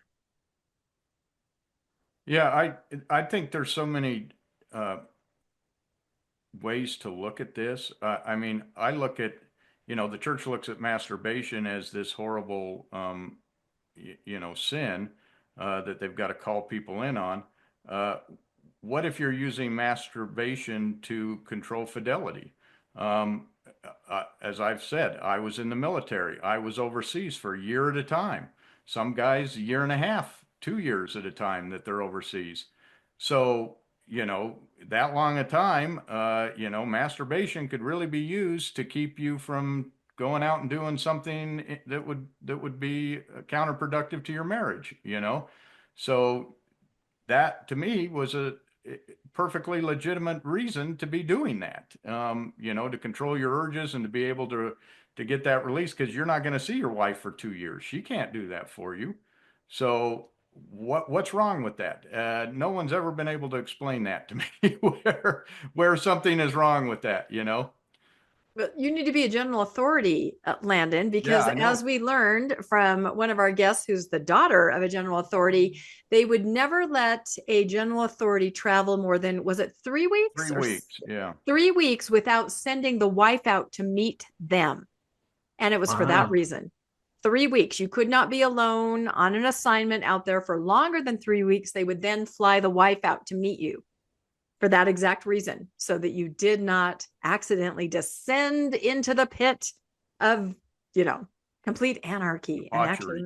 actually debauchery. That's right. So, And yeah, how this is, many times have sex toys saved marriages? I mean, where a wife can't get to that point, and you can use other methods to make it enjoyable for her. It doesn't have to just be one way. One way is the only way, it seems like, in the church. But there's a lot of ways uh, to procreate if you want, and some of them don't have anything to do with procreation, but um, that's the fun of marriage, and that's what brings a marriage alive. And when you're having fun with each other, then you're less likely to have problems outside of the marriage. but that takes discussion. It takes, knowledge. It takes everything. And saying, hey, let's try this, or let's do that, or let's introduce this. And again, what does it say in the handbook about doing that? There's so many levels of something that blocks you from having these conversations to make things normal and natural. And I just feel this is the hill they're going to die on, which is crazy. The masturbation hill. Yeah. Which is crazy to me. And I know more and more parents are just saying, you know what? You might hear that at church, but don't worry. Parents are understanding the science, the health behind it. I mean, you have people like Natasha who's out there, just telling everybody, come on, this is perfectly natural, perfectly healthy. We do not need to completely destroy the psyche of our young people who may be doing this, which you do. I mean, you just do. Everybody does. So I don't know. I don't know why it's the hill they're going to die on. It's really strange, but I am encouraged. Like I said, I'll see posts sometimes on faithful social media where a parent will say, my very young child, I think I see signs that they're doing this. And people will say, don't worry about that. It's completely normal. It's part of development. It's completely natural. Instead of, I'm guessing maybe back in the day, people might have said, oh no, you've got to do this. I mean, you have the horrible stories, tying the hand to the bed, all of that. I think the church is never going to catch up and be able to say it's normal and natural, but I think parents are starting to catch up, and they're trying to protect the sexual health of their young people. Because I think we all remember what it was like for us. I mean, my bishop told me what masturbation was. I've told that story before, going in and saying, he says, do you masturbate? And I'm like, and he says, oh, I can see from your face that you don't know what it is. I'm going to tell you what it is so that you can tell me if you do it or not, and he was descriptive, and he told me what it was. And again, he had no, I think, idea how innocent I was and naive, but boy, I went home and I was on a mission to figure out what this is. It sounds forbidden. It sounds kind of exciting. I broke open my dictionary, it puts you in this hypersexual, I don't know, environment where you're looking for information because everyone else seems to know, and it's forbidden and you want to know. And it was too much information too soon for somebody like me that was really naive and innocent. So I don't know if bishops ask that question anymore. Did you ever ask it, Ganesh? I mean, were you told to ask it? I feel like more and more the bishops are just like, not touching that, no pun intended, that I've spoken to. And parents are like, don't, I wish somebody would have armed me. I've seen parents say, we've told our kids that you say to the bishop, my parents do not allow me to answer sexual questions. I wish I'd been armed with something like that, because it's so awkward for a kid. I feel like more and more parents are doing that, which is wonderful. But did you ever have to ask that kind of question, Ganesh, or were you told to from the stake? Or in bishop's training, yes, I got the word that I should be asking those questions. I had some terrible experiences when I was a youth, so I did not want to have that be a part of my scenario. So I never asked, but there were a number of youth and adults actually who volunteered that information. And I just kind of reassured them that they were pretty normal, and this was something that they didn't have to agonize about, that they could feel very empowered. And I think as a young person myself, even the there certainly was a bit of shame around that as I navigated that as a youth in the church.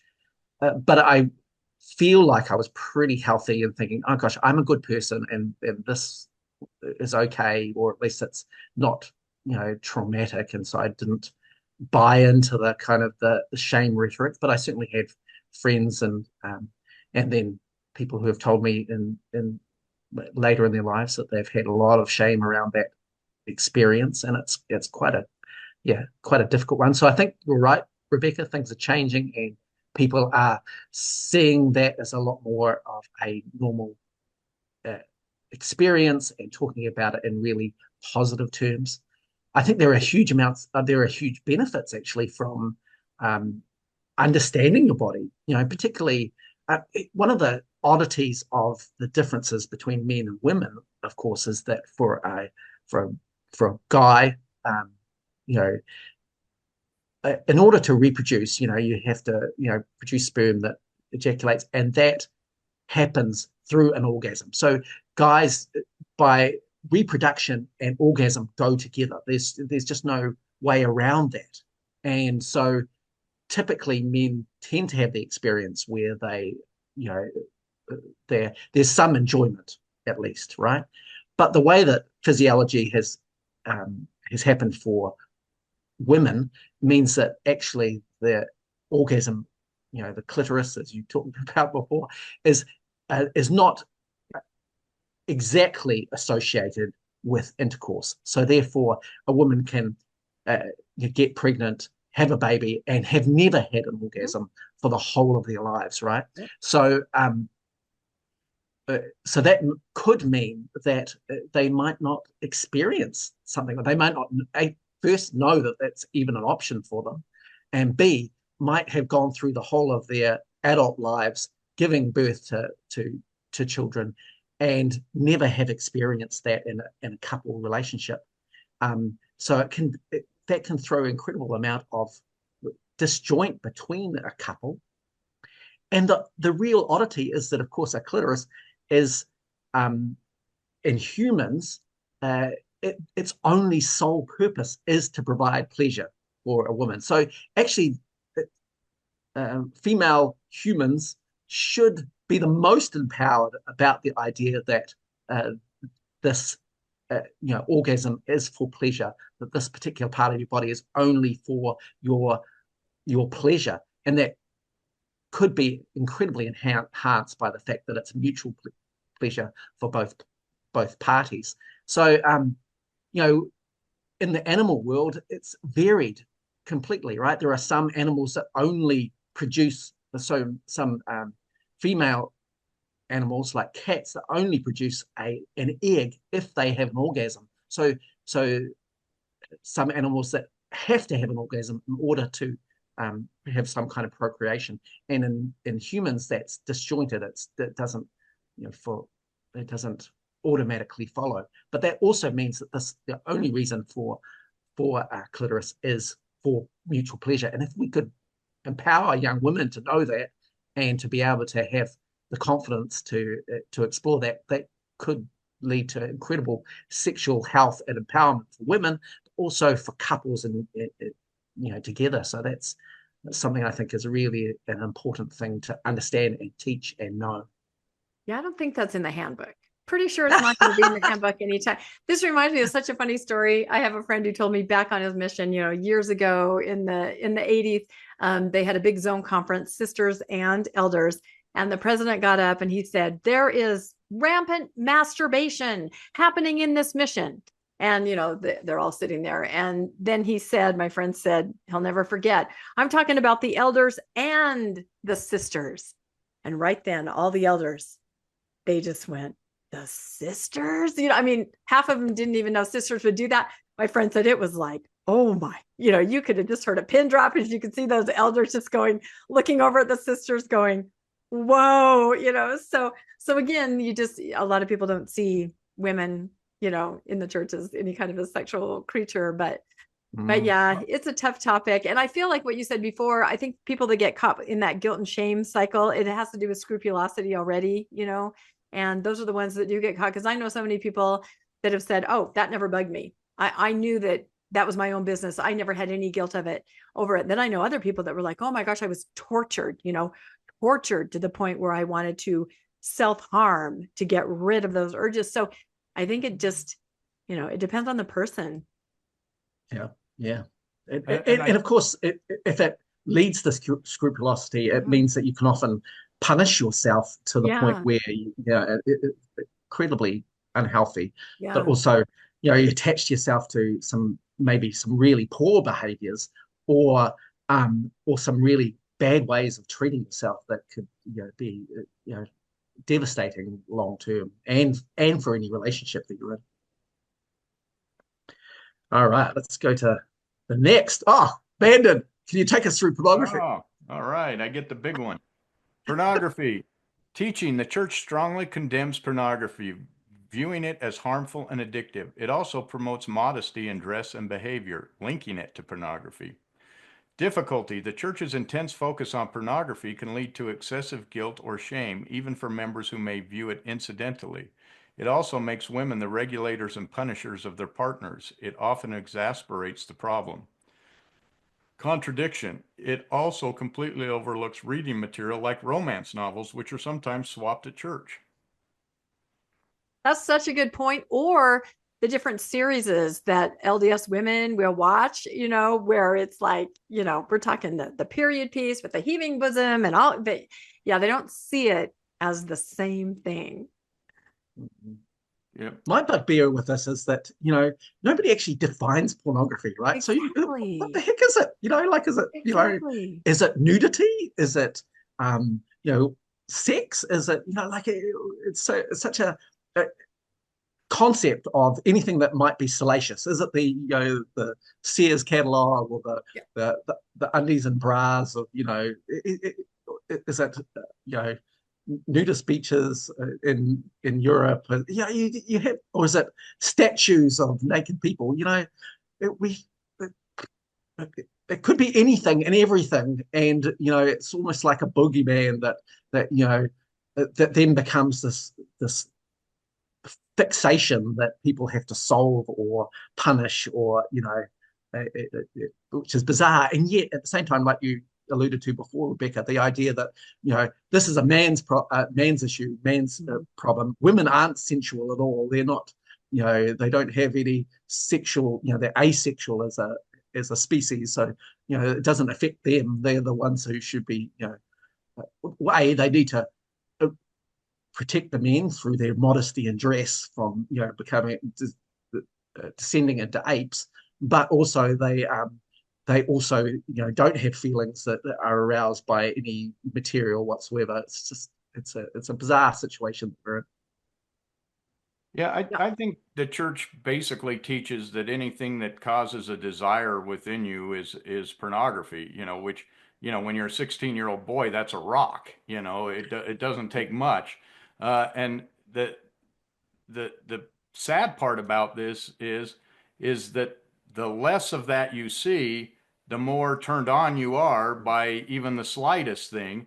And the more of it you see, the more you become where you're kind of going, oh, that's not that exciting to me. I've seen it 1,000 times before. So it's kind of a vicious circle, that the more taboo and the more forbidden it is, the more tantalizing and tempting it is. Whereas the more just normal, you can see a woman with porn shoulders and it doesn't turn you on because you've lived your whole life seeing that. It's not a big deal. You look at people who live in societies where the women don't wear any tops, those guys aren't running around all turned on by that because that's just normal for them. So the more you normalize it, the less tantalized you are by it and the less scandalized you are. But I think the one here that really, where it says it also makes women regulators and punishers of their partners, I think this push for pornography just destroys marriages because these women go in and go, oh my gosh, my husband, I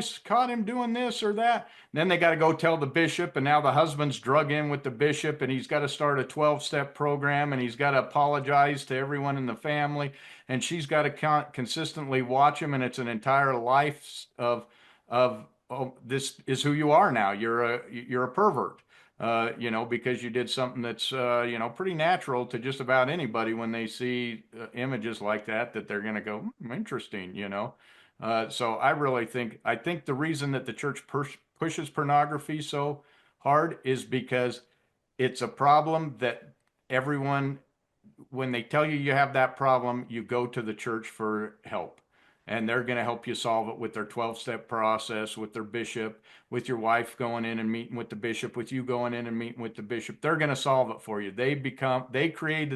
I think they created the problems because they have a solution, or they at least allude to the fact that they have a solution to it. Well, and the solution keeps you tied to the church. We want you to go to the temple more. You need to pay your tithing to go to the temple more. And then you need to tie. I mean, I sort of overheard a conversation the other day, just like that, an older woman talking about her struggle with her husband for decades over this. And that's exactly what they'd done. They'd gone through the programs over and over and over, and they'd gone to the temple and they'd had confirmations, and the husband had even passed away. But she was still talking about this was their life together. This is what it was.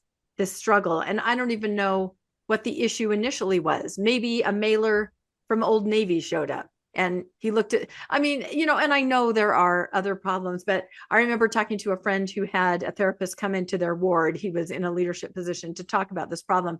And they had, the adults come in, and the therapist said, and they were talking about mostly their kids, how to start. If your kids is not involved in something, watching something violent or something like that, it's not, they were trying to say it's not unhealthy, and boy, there was backlash. They didn't want to hear that, right? They didn't want to hear that reality. I just, in my email a couple of days ago, got an invite to a pornography conference. I think it's Elder Cherian who's going to be here? I think, anyway, it was this big conference they're going to have at this giant event center.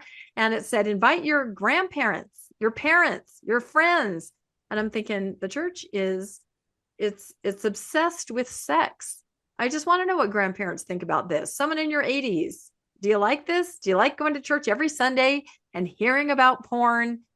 The church creates the problem, and then it has the solution, exactly what Landon said. And it's really sad. I remember being in a marriage prep class at BYU, and I had a textbook, and I was reading through it, and there was a huge section, maybe like 20 pages were just white. They were blank. And I went to the teacher at the next session and I said, hey, I think there might be something wrong with my book. And she goes, no, this is at BYU. BYU makes them publish a special one because that's the section on the use of porn as being healthy in a marriage or relationship. But they had to take those sections out, for this particular book. So I know it's a much more loaded issue than we can possibly discuss in a few minutes, but just the level of, guilt and shame and the destruction of relationships and marriages that come from telling someone they have a porn addiction and then going through all these steps. I have many, many examples. So. And also, part of that address, the modesty, the idea that women, are walking porn. Do something about this. Okay, sure, I will. So there are just multiple issues that are problematic. There's that idea of the fight the new drug. This is the massive part. And look, it's salacious and titillating, and it sells for whatever for various reasons. We are biologically connected to the ideas of sensuality and sex. That's part of our physiology. So it's and it can be compulsive, and it can be destructive for families, and it can be tricky to navigate, and also it could be enhancing, it could be useful, it could be an opportunity for education or understanding or sexual drive. So I feel like we've really missed an opportunity to in the church, particularly talking about this in ways that would be healthy and useful rather than shaming and guilt. So Rebecca kind of talked about this earlier, that you don't worry, your husband will know. Well, how does your husband figure it out? It isn't from church sources. They don't give you any kind of guidance. It's you see some porn and you go, oh, that's how it's done. Oh, I'm going to try that, That's the way, most guys learn about it, is they see some of that, So in most cases, the the the information the men have comes from pornography, not from the church, and Yeah. that's the reality. And at the same time, a lot of information that young women are reading. I remember you know, some of the books that my peers, but Judy Blume did a whole lot Oh of yeah, series, forever. Yep. Oh, I got forever, all caught those with things. that under my pillow one night. I fell asleep with it. I was reading it. And my mom comes in. She's like, "What's this?" I'm like, "Oh, it's for school, right?" But everybody was passing that around because I had some details, right? Judy Bloom. Yeah. Judy Blume, pioneer, pioneer. Yeah. But the idea that romance novels might give it might exacerbate the situation too, right? Because um the spouse, one spouse is watching pornography, the other spouse is reading romance novels. So they might have quite a different disconnect about what it is that sensuality might mean in their relationship. Um, and gosh, I remember when 50 Shades of Grey came out, and there were a number of my friends who read that, and it improved their relationships with their spouses, right? Because they were doing that. I tried to read it, but the writing was just so Yeah. terrible. It was I terrible. couldn't do it. But they yeah, just really interesting how this plays out so differently for men and women, and how that might affect people's relationships if they're not utilizing or talking, or there is a certain amount of guilt and shame connected to various things. So it's worthy of a discussion between any couple, and an understanding maybe some implications around it. Again, difficult to have a discussion about this in a few minutes. It's a big topic, I think. All right. Oh, Ooh. well, yeah, well, maybe we talk about it a little bit more. Rebecca, can you take us through repentance and sexual Oh, sins? yeah. Repentance and sexual sins. The teaching is that sexual sins, e.g., premarital sex, pornography use, masturbation, are considered serious but can be forgiven through repentance. The difficulty, the repentance process for sexual sins can feel overly punitive or shaming to some members, can be arbitrary depending on leadership roulette. Absolutely. Contradiction is that some leaders can make issues of sexuality traumatic, leading to major physiological damage and poor emotional well-being. Yep, all that is very, very true, but everybody is hardwired. I had a thought, I better go to my bishop, and then the poor bishop has to sit there and listen to it. I mean, it can be anything, but you're trained to go in and talk to the bishop about the most intimate details, which is, I think, very unhealthy. And Mm, again, the bishop is not a trained person, right? If you really have issues or you feel there's something amiss in what you're doing or your behaviors, you need to go to talk to a therapist about it, or a medical professional, right? Not a bishop. He has no training. yeah, and it can, gosh, we've had plenty of problems with the idea that bishops, in their immaturity, might make Yeah. the situation worse. Yes. It could be even be abusive. The stuff that Sam Young has done with, helping make it at least an option for young people to be in there with somebody else if they choose to talk to bishops if they're worried. I think that's great, but it would be nice to have the understanding that people, there are good options for people to talk about stuff that they're finding difficult, and bishop's not always the greatest option. No, it's not pastoral care, not at all. I Yeah, mean, all you're doing is confessing in a way that you're kind of coerced because you've been told what you're doing isn't normal or natural, and it's a problem, and then you're just in that cycle, and maybe you're put in a program like we talked about, or maybe you're disciplined, disfellowshipped or something. Everybody knows, right?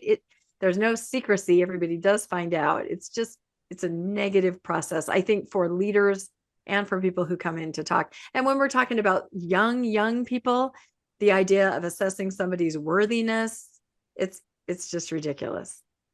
Well, and it also depends on who you are as to how you're treated with this. I Yes. think we've seen was it Monson who had a son that was like arrested for Yeah.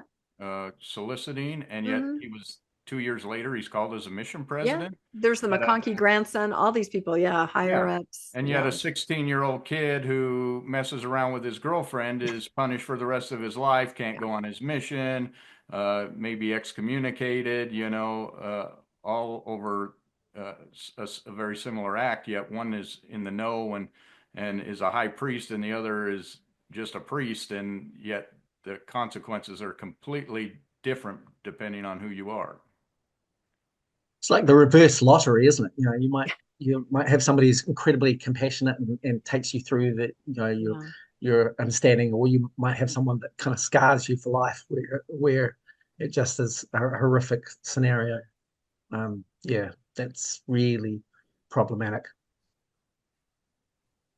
Yeah, but we're all hardwired to run to the bishop, right? Run to the bishop for the smallest little thing.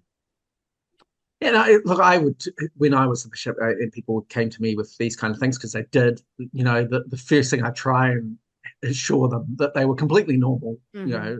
um, and this is this is life, and also that they could take ownership over their own things, not necessarily be so worried about themselves. I think most people would just try to do their best. Um, at the same time, I must advocate for bishops because I think there is something, wonderful about having somebody that you could take your concerns to in private, that's easily accessible, and maybe get an objective opinion about. Because I think that there are people who worry about things for no good reason, right? Mm-hmm.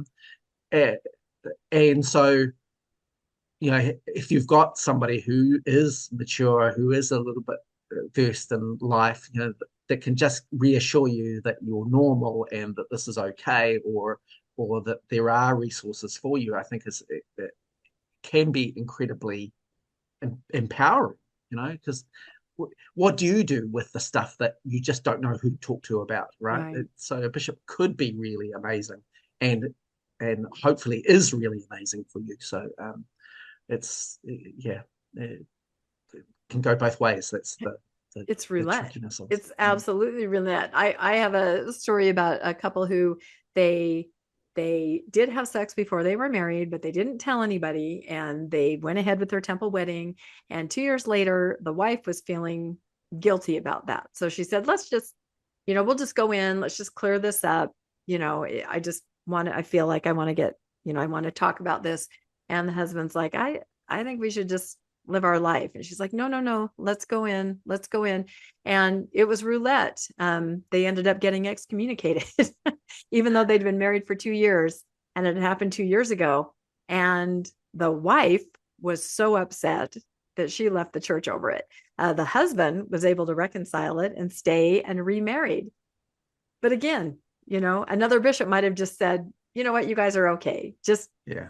You're okay. But not this one, and not this stake president. He threw the entire book at them, and you just never know. And that marriage was broken, and they divorced. So you never know what you're going to get when you go talk to a leader. Yeah. And you might have a different experience depending on if I've had friends in this situation where they've gone to the bishop and the bishop's like, oh gosh, that's okay, you're fine, you're absolutely, it's all right, So then when they've had to do their recommend with their stake president, they've unburdened themselves about this thing, and the stake president's done the complete opposite, Yeah. right? So then you have two different people that have completely different way of thinking about what has happened, and one that's just like, okay, look, you're a great person, you're doing your best, this is fine, don't worry about it. And then the next person who goes, actually, this is the worst thing ever, you're a terrible person, you need to be punished. It's just can be horrific. Yep. All right, let's talk Ooh, about hot button one. polygamy. Here you go. This is our favorite.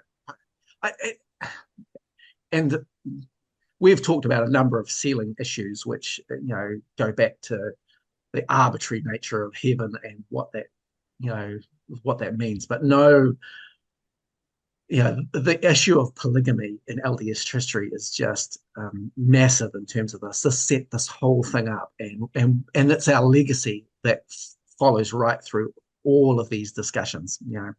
The teaching is that the church practiced polygamy in the 19th century, but officially discontinued it in mortality.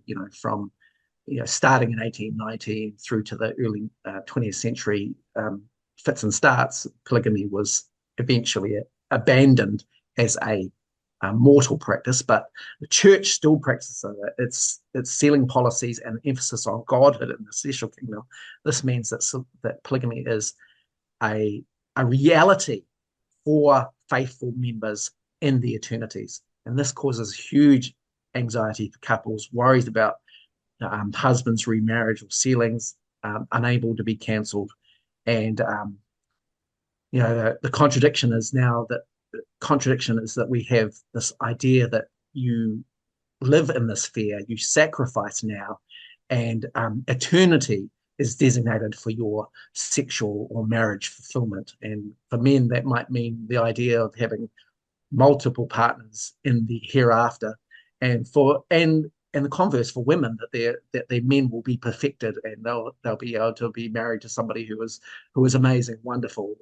So there's always, this idea of eternity being the place where your unresolved, unfulfilled relationships are going to be the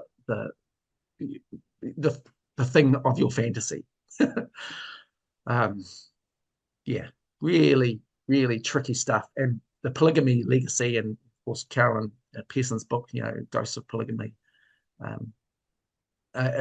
is really an interesting psyche, and we've talked about a number of those odd issues, and about the idea that senior apostles, when they're encouraged to remarry, they marry somebody who's not been sealed to somebody else. And our two top men at the moment, President Nelson and President Oakes, are both married to women in those categories. Their first spouses have no control over that, and these men have talked about how they are looking forward to their new relationships in the hereafter. So it's very tricky. I'd never thought about. I always thought, okay, the men, you get 144 virgins, but what do women get? You're right, the perfect man. That's exactly what they're looking for, the perfect, worthy, exalted man, and that's what they're going to get. Very interesting. So there are rewards, there's the carrot. Polygamy has carrots for everybody, but it's just different carrots, of course. And, well, one of the things you said that's really bothersome, is we keep hearing that, oh, you won't ever have to be married to someone you don't want to be married to. You'll get to choose that. And yet, here on the earth, where you talk about sealings unable to be canceled, how many women get divorced and say, I don't want to be sealed to that man anymore? And they're not allowed to get rid of that. This is probably one of the things that hurts people more than anything I've ever seen, is the fact that they're still sealed to a husband who was abusive or who they can't stand, and they can't get out from under that without the first presidency telling them. So how is it that you get to make the decision in the afterlife, but when you're here on earth, only the first presidency can make that decision for you? You don't get to make that decision. That tells me that you will never get to make that decision. It will always be your priesthood leader's decision as to who you're married to, not yours. And that's a legacy of polygamy, right? The assigning of spouses. It's a prevalent part of the way that polygamy was practiced in the 19th century, but also how it kind of still is assigned, going forward. And Landon, what you're talking about, it works both ways too, because I've got a friend who is still sealed to a previous spouse, a guy, and he can't get a cancellation either. So he's a reluctant polygamist. He is forced to be sealed to two women that he doesn't want to be sealed to one of them. So and for the new wife, that's got to be a horrible thing. You're married to your ex-wife who you don't want to be married to, but the brethren won't say that you can divorce her. And yes. And I've seen men hold it over ex-wives' heads. Oh, you want to get sealed to your husband, huh? Well, they're going to have to ask me first, and guess what I'm going to say? Yeah. Yep. Oh, it creates all of these nightmares for people, which is just bizarre. And and it's just our polygamy legacy. I my mother-in-law passed away, and my father-in-law got online, and he got married quite quickly to somebody who wasn't sealed to somebody else. So I was the witness in the temple for their sealing, and this was traumatic for the family. And the idea that my mother-in-law, who was an incredible woman, she had no choice over this. And what choice does she have? It seemed so beautiful at the time, but now in retrospect seems so, just crazy and dismissive of other relationships and people. So on the one hand, we go, this eternity thing is amazing. You get to be with this spouse forever. Why don't you? That's a beautiful teaching. And then the way it plays out in people's lives is traumatic. Well, and don't forget the polygamy cartoon. They're trying to teach this to children. And the first one, went into some details that were very confusing and inappropriate for kids. The second one that they've just changed it to just basically says, this doesn't happen anymore. Don't worry about it. But even just this slide, which is a very small summary of how it all shakes out, it is still going on, and it will still go on. And it is the future. So that's the reality. All right. Takes away, Len. Sexual abuse and accountability. Teaching. The church condemns abuse yet gives no education around it. Contradiction. The church's handling of sexual abuse cases seems to prioritizing its reputation over victims' needs, leading to questions about transparency and accountability.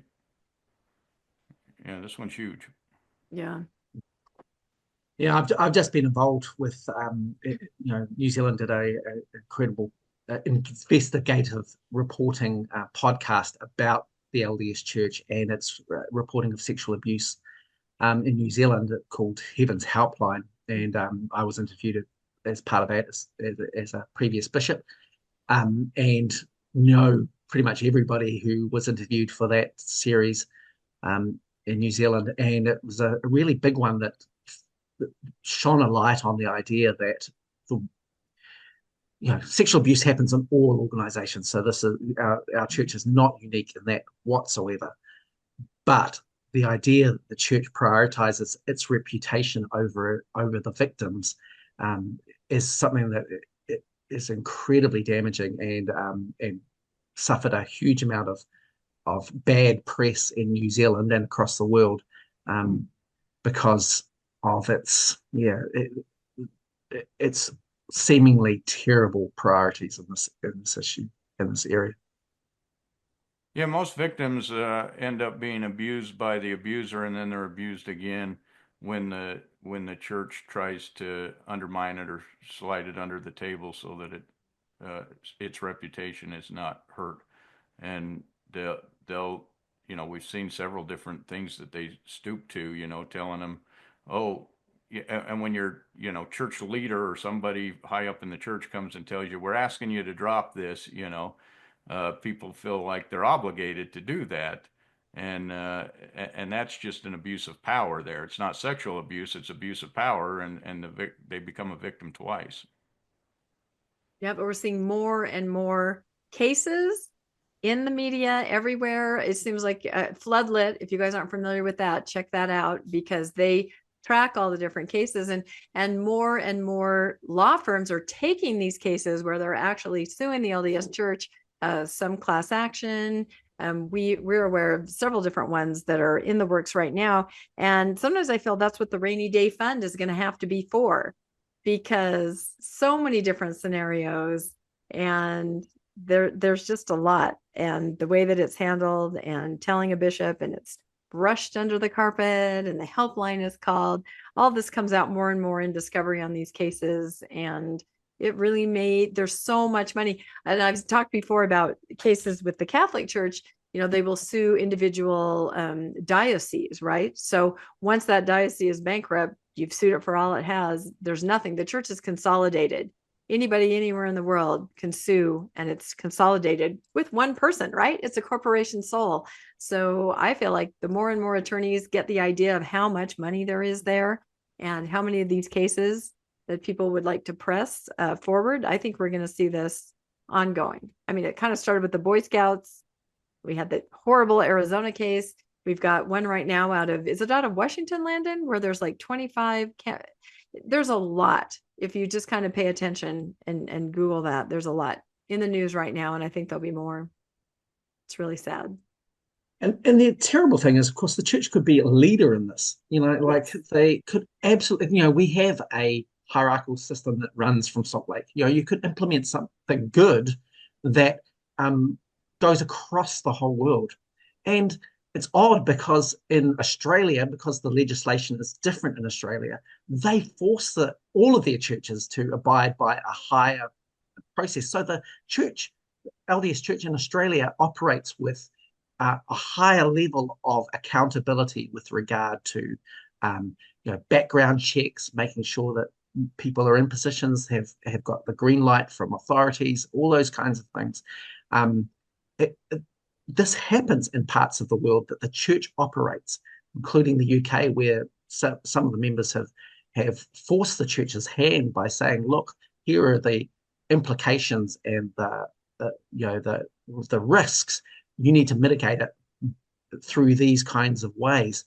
And so, in those places, the church actually does do quite good accountability and abuse prevention, including education. When I was in Sydney a couple of years ago, I went to a Fifth Sunday where they talked about the kinds of things that they were going to do as they complied with government regulations with regard to abuse reporting and background checks for leaders, particularly those who are dealing with youth.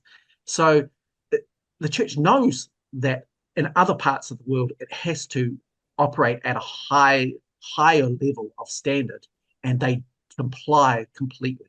And yet, in places where they're not required, they choose the lesser option. So this is incredibly frustrating, but also just undermines the rhetoric, which is that people are important. It really shows that the organization is its primary concern, not the people who are being affected by what's going on. So it's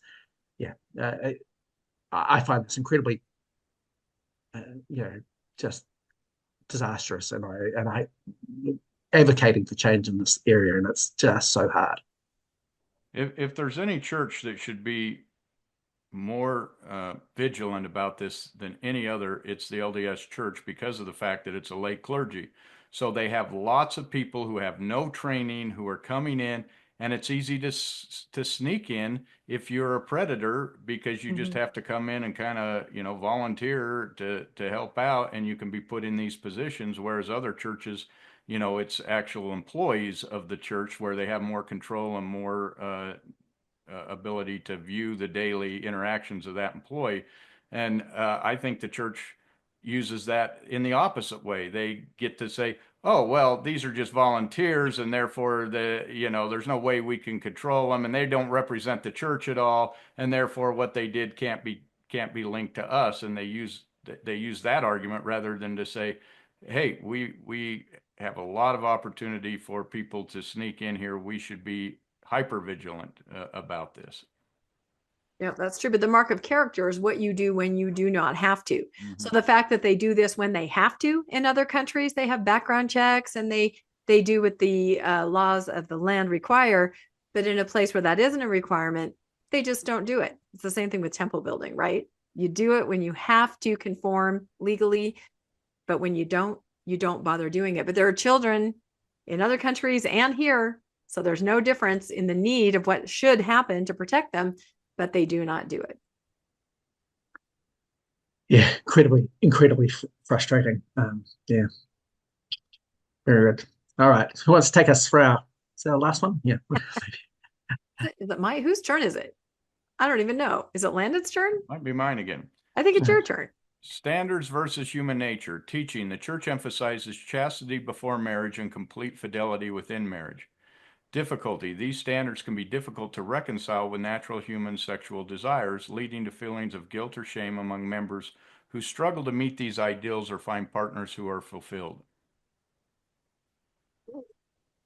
Yeah, look, I think that one of the overarching things that we're talking about here is that we're talking about this very human thing, and we put it into this context where we're going to control it and monitor it and on these basis. And so actually we're good as humans about regulating ourselves because of the social pressure of the groups that we belong to. But underlying, there's still some actual physiology that's going on. There's some human nature that's going on.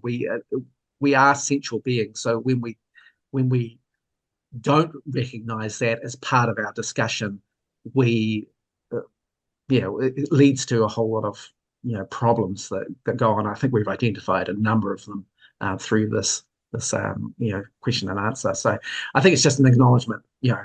Look, we're human. This is how it works. So we've got to get good at talking about this, expressing it, and figuring out ways to make sure that this is dealt with in healthy, responsible ways for ourselves, for our families, for the people around us, so that it doesn't explode into these incredibly disastrous situations where, I don't know, any other thoughts you've got on that? I just think that's a very good point for almost every topic we covered here, that we are human. It's not a sin. We're human, right? Everyone's doing the best they can. You shouldn't be penalized for being a human being. So I just think of this as you say this, who sets the standards? Yeah. And I think that we've gotten to a point where, very early in the church, I think the leaders were hypersexual. You look at Joseph Smith and Brigham Young and John Taylor, multiple wives, all of those original founding members seem to be hypersexualized. It's now changed to, we had Mark E. Peterson who said, I'd never seen my wife naked or something like that, So now you have the least sexualized people telling everyone else the right way to have sex. And that's a disaster waiting to happen when the least sexualized people are telling everyone, well, this is how you do it. And everyone else is going, no, that doesn't work.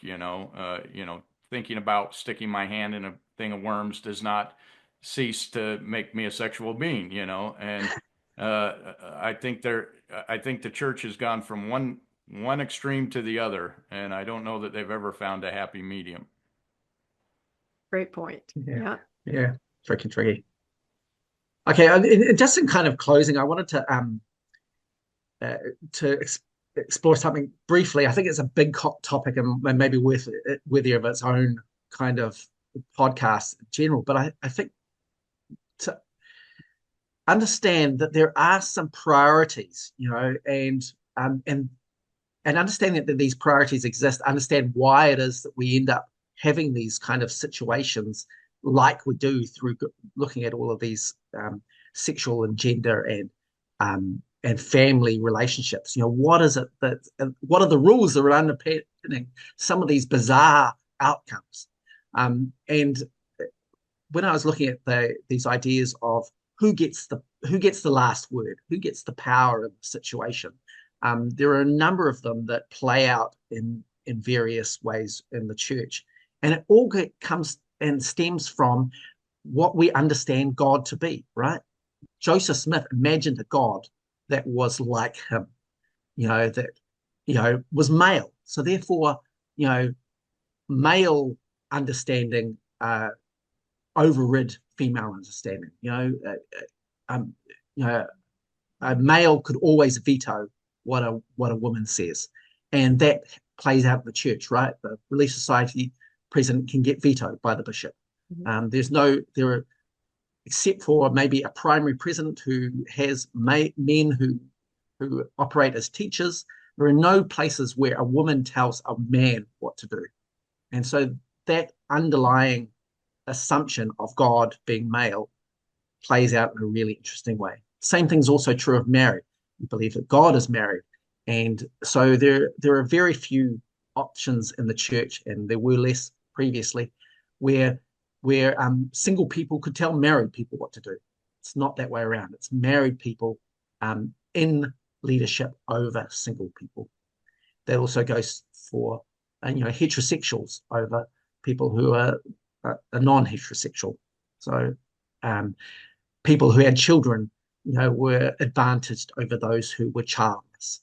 Back in the day, polygamy, if you were a polygamist, you would be able to tell a monogamist what to do, but a monogamist couldn't tell a polygamist what to do. And so these are the gender, sexuality, family dynamics, which underpin a lot of the ways that the church operates and how we get into these really weird situations that we've talked about throughout this podcast.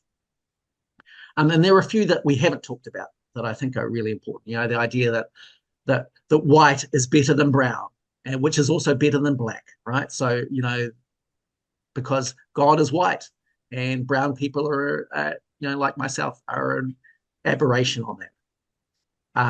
And black people are just terrible for some crazy reason. They follow Cain. I don't know where that comes. But the idea that if you're a person of leadership, you have authority over rank and file members. There's a hierarchy there. The endowed over the unendowed, priesthood over lesser priesthood or non-priesthood, and our deference to successful rather than struggling. The idea that if you're successful, you're being blessed. If you're struggling, you're for some reason you're less than. And perhaps going back to that idea of abuse of the church too, you're going to be favored for your loyalty, actually, over your righteousness. The church values people who are willing to defer to the church to support it, as opposed to those who will stand up for righteousness or obedience. So these are the interesting kind of dynamics that are underpinning all of these ways in which we relate to each other, and who gets more importance in this and value in the organization over others. And you can go down that list, and you can find out whether if there's 10 things there, where do you rank? And people like President Nelson, he's 10 out of 10. He's male, he's married, he's heterosexual, he's got children, he's a polygamist, he's white, he's got leadership, he's endowed, successful and loyal. These are the 10 out of 10s, and we have them in our wards.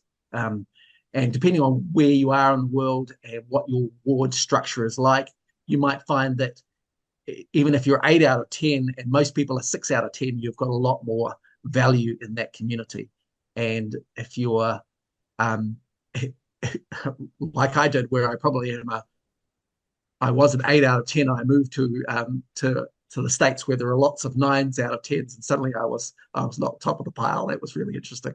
So these are dynamics that play out with how value is assigned in the church, and why some of these things are so difficult to change, because they're baked into our understanding of what God is, and how, if we are most like God, what characteristics we'll display. So anyway, I thought that would be a good way to finish. Do you have any thoughts on that? Yeah, no, that's really good. I do feel that almost deserves its own podcast to go into each one of those, but I'd never thought of it that way before. You're right. Emulate God. And some of us can never get there, right? We're always going to be penalized. We are not going to have those attributes. And yeah, that's a really fascinating list. I think we'll have to look at that maybe a little bit further. Any thoughts, Landon? No, you hit it dead on. There's never been a non-white president of the church, and they've started trying to put some people in, so maybe at some point that'll happen, but hasn't happened to date.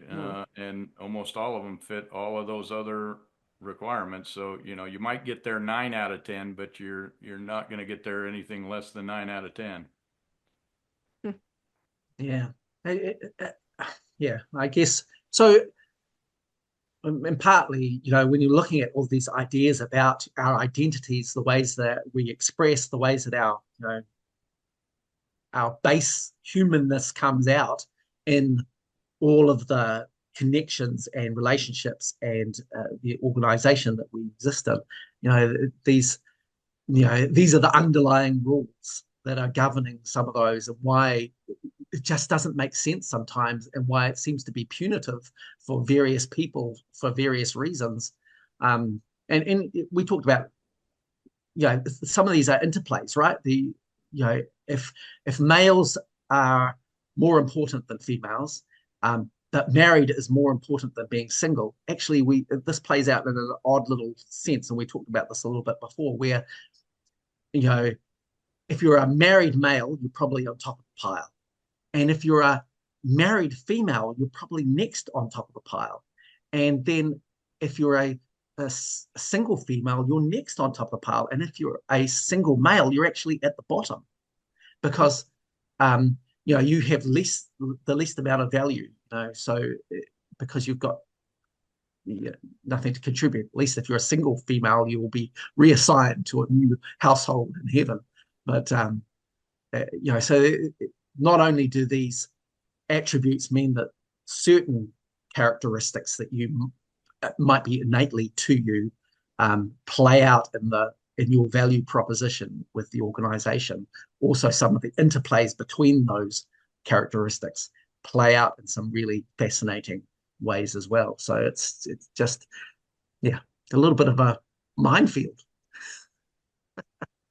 When you put it that way, when you see it listed out like that, that's a kind of a wake-up call to people that think that they can advance and then realize I can't. Yeah, there are some glass ceilings. Yes, there whether are it's your multiple gender, glass. Yep. It's your sexuality, it's your marital status, or your skin color. There are just some things that you'll always be, and it works both ways, right? You'll be advantaged for things that you have no control over, and you'll be disadvantaged for things you also have no control over. So it's it becomes, for me personally, once I understood these kind of things, that made me realize that, well, I could just check out the whole system. Like the system is operating regardless of what I do, so I just got to do whatever I want. And then you become a little bit of a disruptor, because it doesn't matter to me that I'm not, I've got a priesthood calling at this point in time, right? I just me. So, but I still have a lot of kudos from being a bishop, right? There are people who respect and want to listen to my opinion because I've been a bishop. And there are some people who, it's just interesting how it plays out in people's lives and what that means for us. Yeah, there definitely is a glass ceiling, and I would say that glass ceiling has a chandelier on it, right? Just I was going to say it's a stained glass. It's a stained glass ceiling. Because only those who can afford to go to Tiffany's would be allowed above that. Yeah, that's right.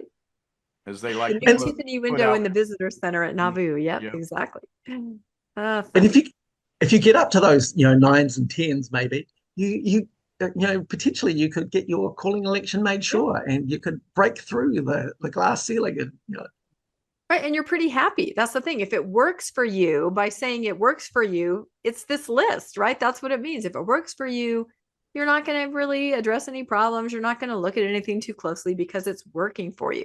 Suddenly, when something on the list changes, maybe you're no longer married. I hear that a lot. Oh my gosh, my marriage ended and I started to look at the church. Maybe it's this list. You're kind of changing your position on the list, and that makes you kind of look at things differently and see things you haven't seen before. Yeah. It's fascinating. I think Mormon sociology is a underutilized, kind of area where, and really that's what we've been talking about this whole podcast, right? We've been talking about why do these things happen the way they do, in our community, where for some people it's a huge advantage and they feel completely empowered by this particular way that things are operating, and other people are traumatized and marginalized and broken because of the same thing, so it's yeah, just fascinating to me. That's what's going on, and yeah, a really interesting way of dissecting it and thinking, oh, this is how it's playing out. Yeah, it really is. This is a great list. All right. So just in closing, there are resources for this, right? And to give the church props, actually, they ended up putting out a parents' guide. You can go look at it on the LDS website. It's written in 1984, and look, it's outdated now terribly. There are some things in there that are just horrific, but actually, for 1984 and generally overall, it's actually quite a good idea of talking about sexuality with your children at various ages, age-appropriate information that will help them to develop into healthy, emotionally, have great well-being in their relationships going forward. And so there's some really good things in there. I think it needs to be updated, but it is on the website, and I don't think anybody uses it. I don't know if you want to talk about Rebecca. Do you want to talk about these other slight resources there? Yeah, sure. I mean, we also have people that are resources, of course, Natasha Helfer in the post-Mormon community, and I would add Dr. Julie Hanks, who is a huge. Both of them, promote healthy sexuality and appropriateness with children when it comes to interviews. Of course, Natasha lost her membership over it. And Dr. Hanks, she talks to the more faithful crowd and is faithful LDS. And I think she sometimes gets some heat for her views, but she's very vocal about promoting healthy sexuality. There are all kinds of books and resources in the Good Book Club. These are just two that we happen to read in that, which is why they're on here. Sex at Dawn, that's a really interesting book about just the physiology and development of sexuality. And there's some things in it that people push back on, but I think there's some interesting things too. Sex and God, How Religion Distorts Sexuality by Dr. Darrell Ray. That's an excellent book.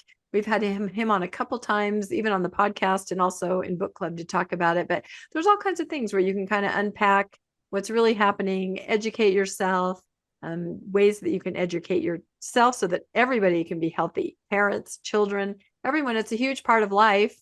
The church admits it's a huge part of life. They want to talk about it all the time, right? And have you come in and talk to them about it. So better to educate yourself and have a more healthy outlook, I think. So, and I'm glad you brought up that the church is trying to have some resources, trying. So hopefully everybody can do better. Oh, and look, we as members too, we have to take some responsibility because, of course, the church can't do everything, and exactly. And no matter what the church does, somebody's going to think it's a great idea, and somebody's going to think it's a terrible idea. Yeah. So, we tried to address things one time in church, and some of the members just kind of had a conniption over it. So, it becomes a very sensitive, topic, which, if people get a lot of pushback or, people can't articulate what needs to change well, or some of the risks that need to be addressed, then, people get upset, Either you're teaching their children something that they don't want them to know, or that they feel like it's not your place to teach them, or you're putting them into positions which are they don't agree with. So there's a bit of that, or the opposite way. You're not teaching them enough, and so they've got terrible information which is causing them incredible trauma, and you're totally oblivious to this. So it's really Either tricky. way. No, it's tough. I remember teaching primary and even trying to teach the Christmas story. Well, who's Jesus's dad?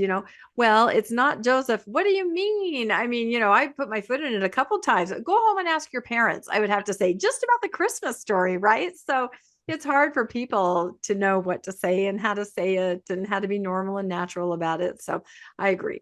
It's an individual issue for sure. So any final thought? I think we have a next slide that says final thoughts, and we're giving our final thoughts. There you go. Landon, do you have any final thoughts on this? We've covered so many different topics, pretty rapid fire, but hopefully a cohesive message. Yeah, the cohesive message is always the problem because, we just read about the parents' guide. I think that's a great way. A church can put out a parents' guide and say, here's a guide, you read it, but it's your job to teach it. But then the church can't counter what the parents teaching if the parents saying, well, kids, we think masturbation is healthy and you don't need to worry about it. And then the church calls them in and tells them it's bad. Now you've just caused a problem in there. So if the church is going to put it where the parents make these decisions, it should be that the parents get to make the decisions and the church doesn't then come in and question them about those type of activities, because it's the parents' role to persuade those. That's the way I look at it. So. Yeah, that's a really great point. Well, I think we covered it. There was a lot. I feel like almost every slide could have been its own podcast. Yeah. And it's funny, we're all in our 50s, and we're all intelligent, thoughtful, articulate people, and yet there's stuff in there that we as whole humans are still grappling with ourselves. So this is such an interesting thing that you can get to our age and stage in life, and really still there's stuff that we still have to work through. And I think people, particularly as their faith is changing or they've had to navigate something of, some differences, this is one of those areas where they go, gosh, there are some gaps in my understandings and knowledge. And where do I educate myself and update my understanding so that they can be healthy, productive, useful, and gosh, we've got a whole lot more life to go yet. So, how are we going to make sure that it's going to be a good life? Plus, how are we going to make sure that, other people we might be responsible for or connected to, like our children or the other members of our community, how do we model great behavior, understanding, and knowledge? So these are really important issues that are worthy of some discussion. So I'm glad we've had this discussion today, and hopefully it's really useful for people as they work forward in thinking about these issues. Yeah, no, I'm so happy that you brought this idea and concept to us and we were able to put it together. Not that I don't love talking about Book of Mormon scholarship with you, but this is really fun too. So I think it's great. You're the versatile guest that brings it all. Isn't that right, Landon? He is. Yep. We love Ganesh. We do love Ganesh. So anyway, thanks everybody for listening or watching this topic. I'm hoping we've had a lot of comments in the chat, because I know there's a lot of things to think about and talk about with this topic, whether it's yourself or kids or family. And it's a sensitive topic in a lot of ways, but like Ganesh said, it's important to discuss it as healthy individuals, I think. So please comment and let us know what you think. Like and subscribe to Mormonish Podcast. And if you'd like to be made aware of when new episodes come out, you can hit the notification bell. If you would like to make a donation to help financially support the podcast, we always have links to donor box in the show notes. We are a 501(c)(3). And again, we always say this every time, but we really mean it. We really appreciate all of you that do make donations. It really helps us to be able to put out our content and accomplish what we think is meaningful to everybody. So thank you once again to Ganesh for bringing us the idea and being our wonderful guest once again. And thank you, Landon, as always, for co-hosting. And we'll see everybody next time on Mormonish. Bye, all. Thanks for joining us for another episode of Mormonish. We really appreciate our listeners and would love to hear from you if you have a story you'd like to share.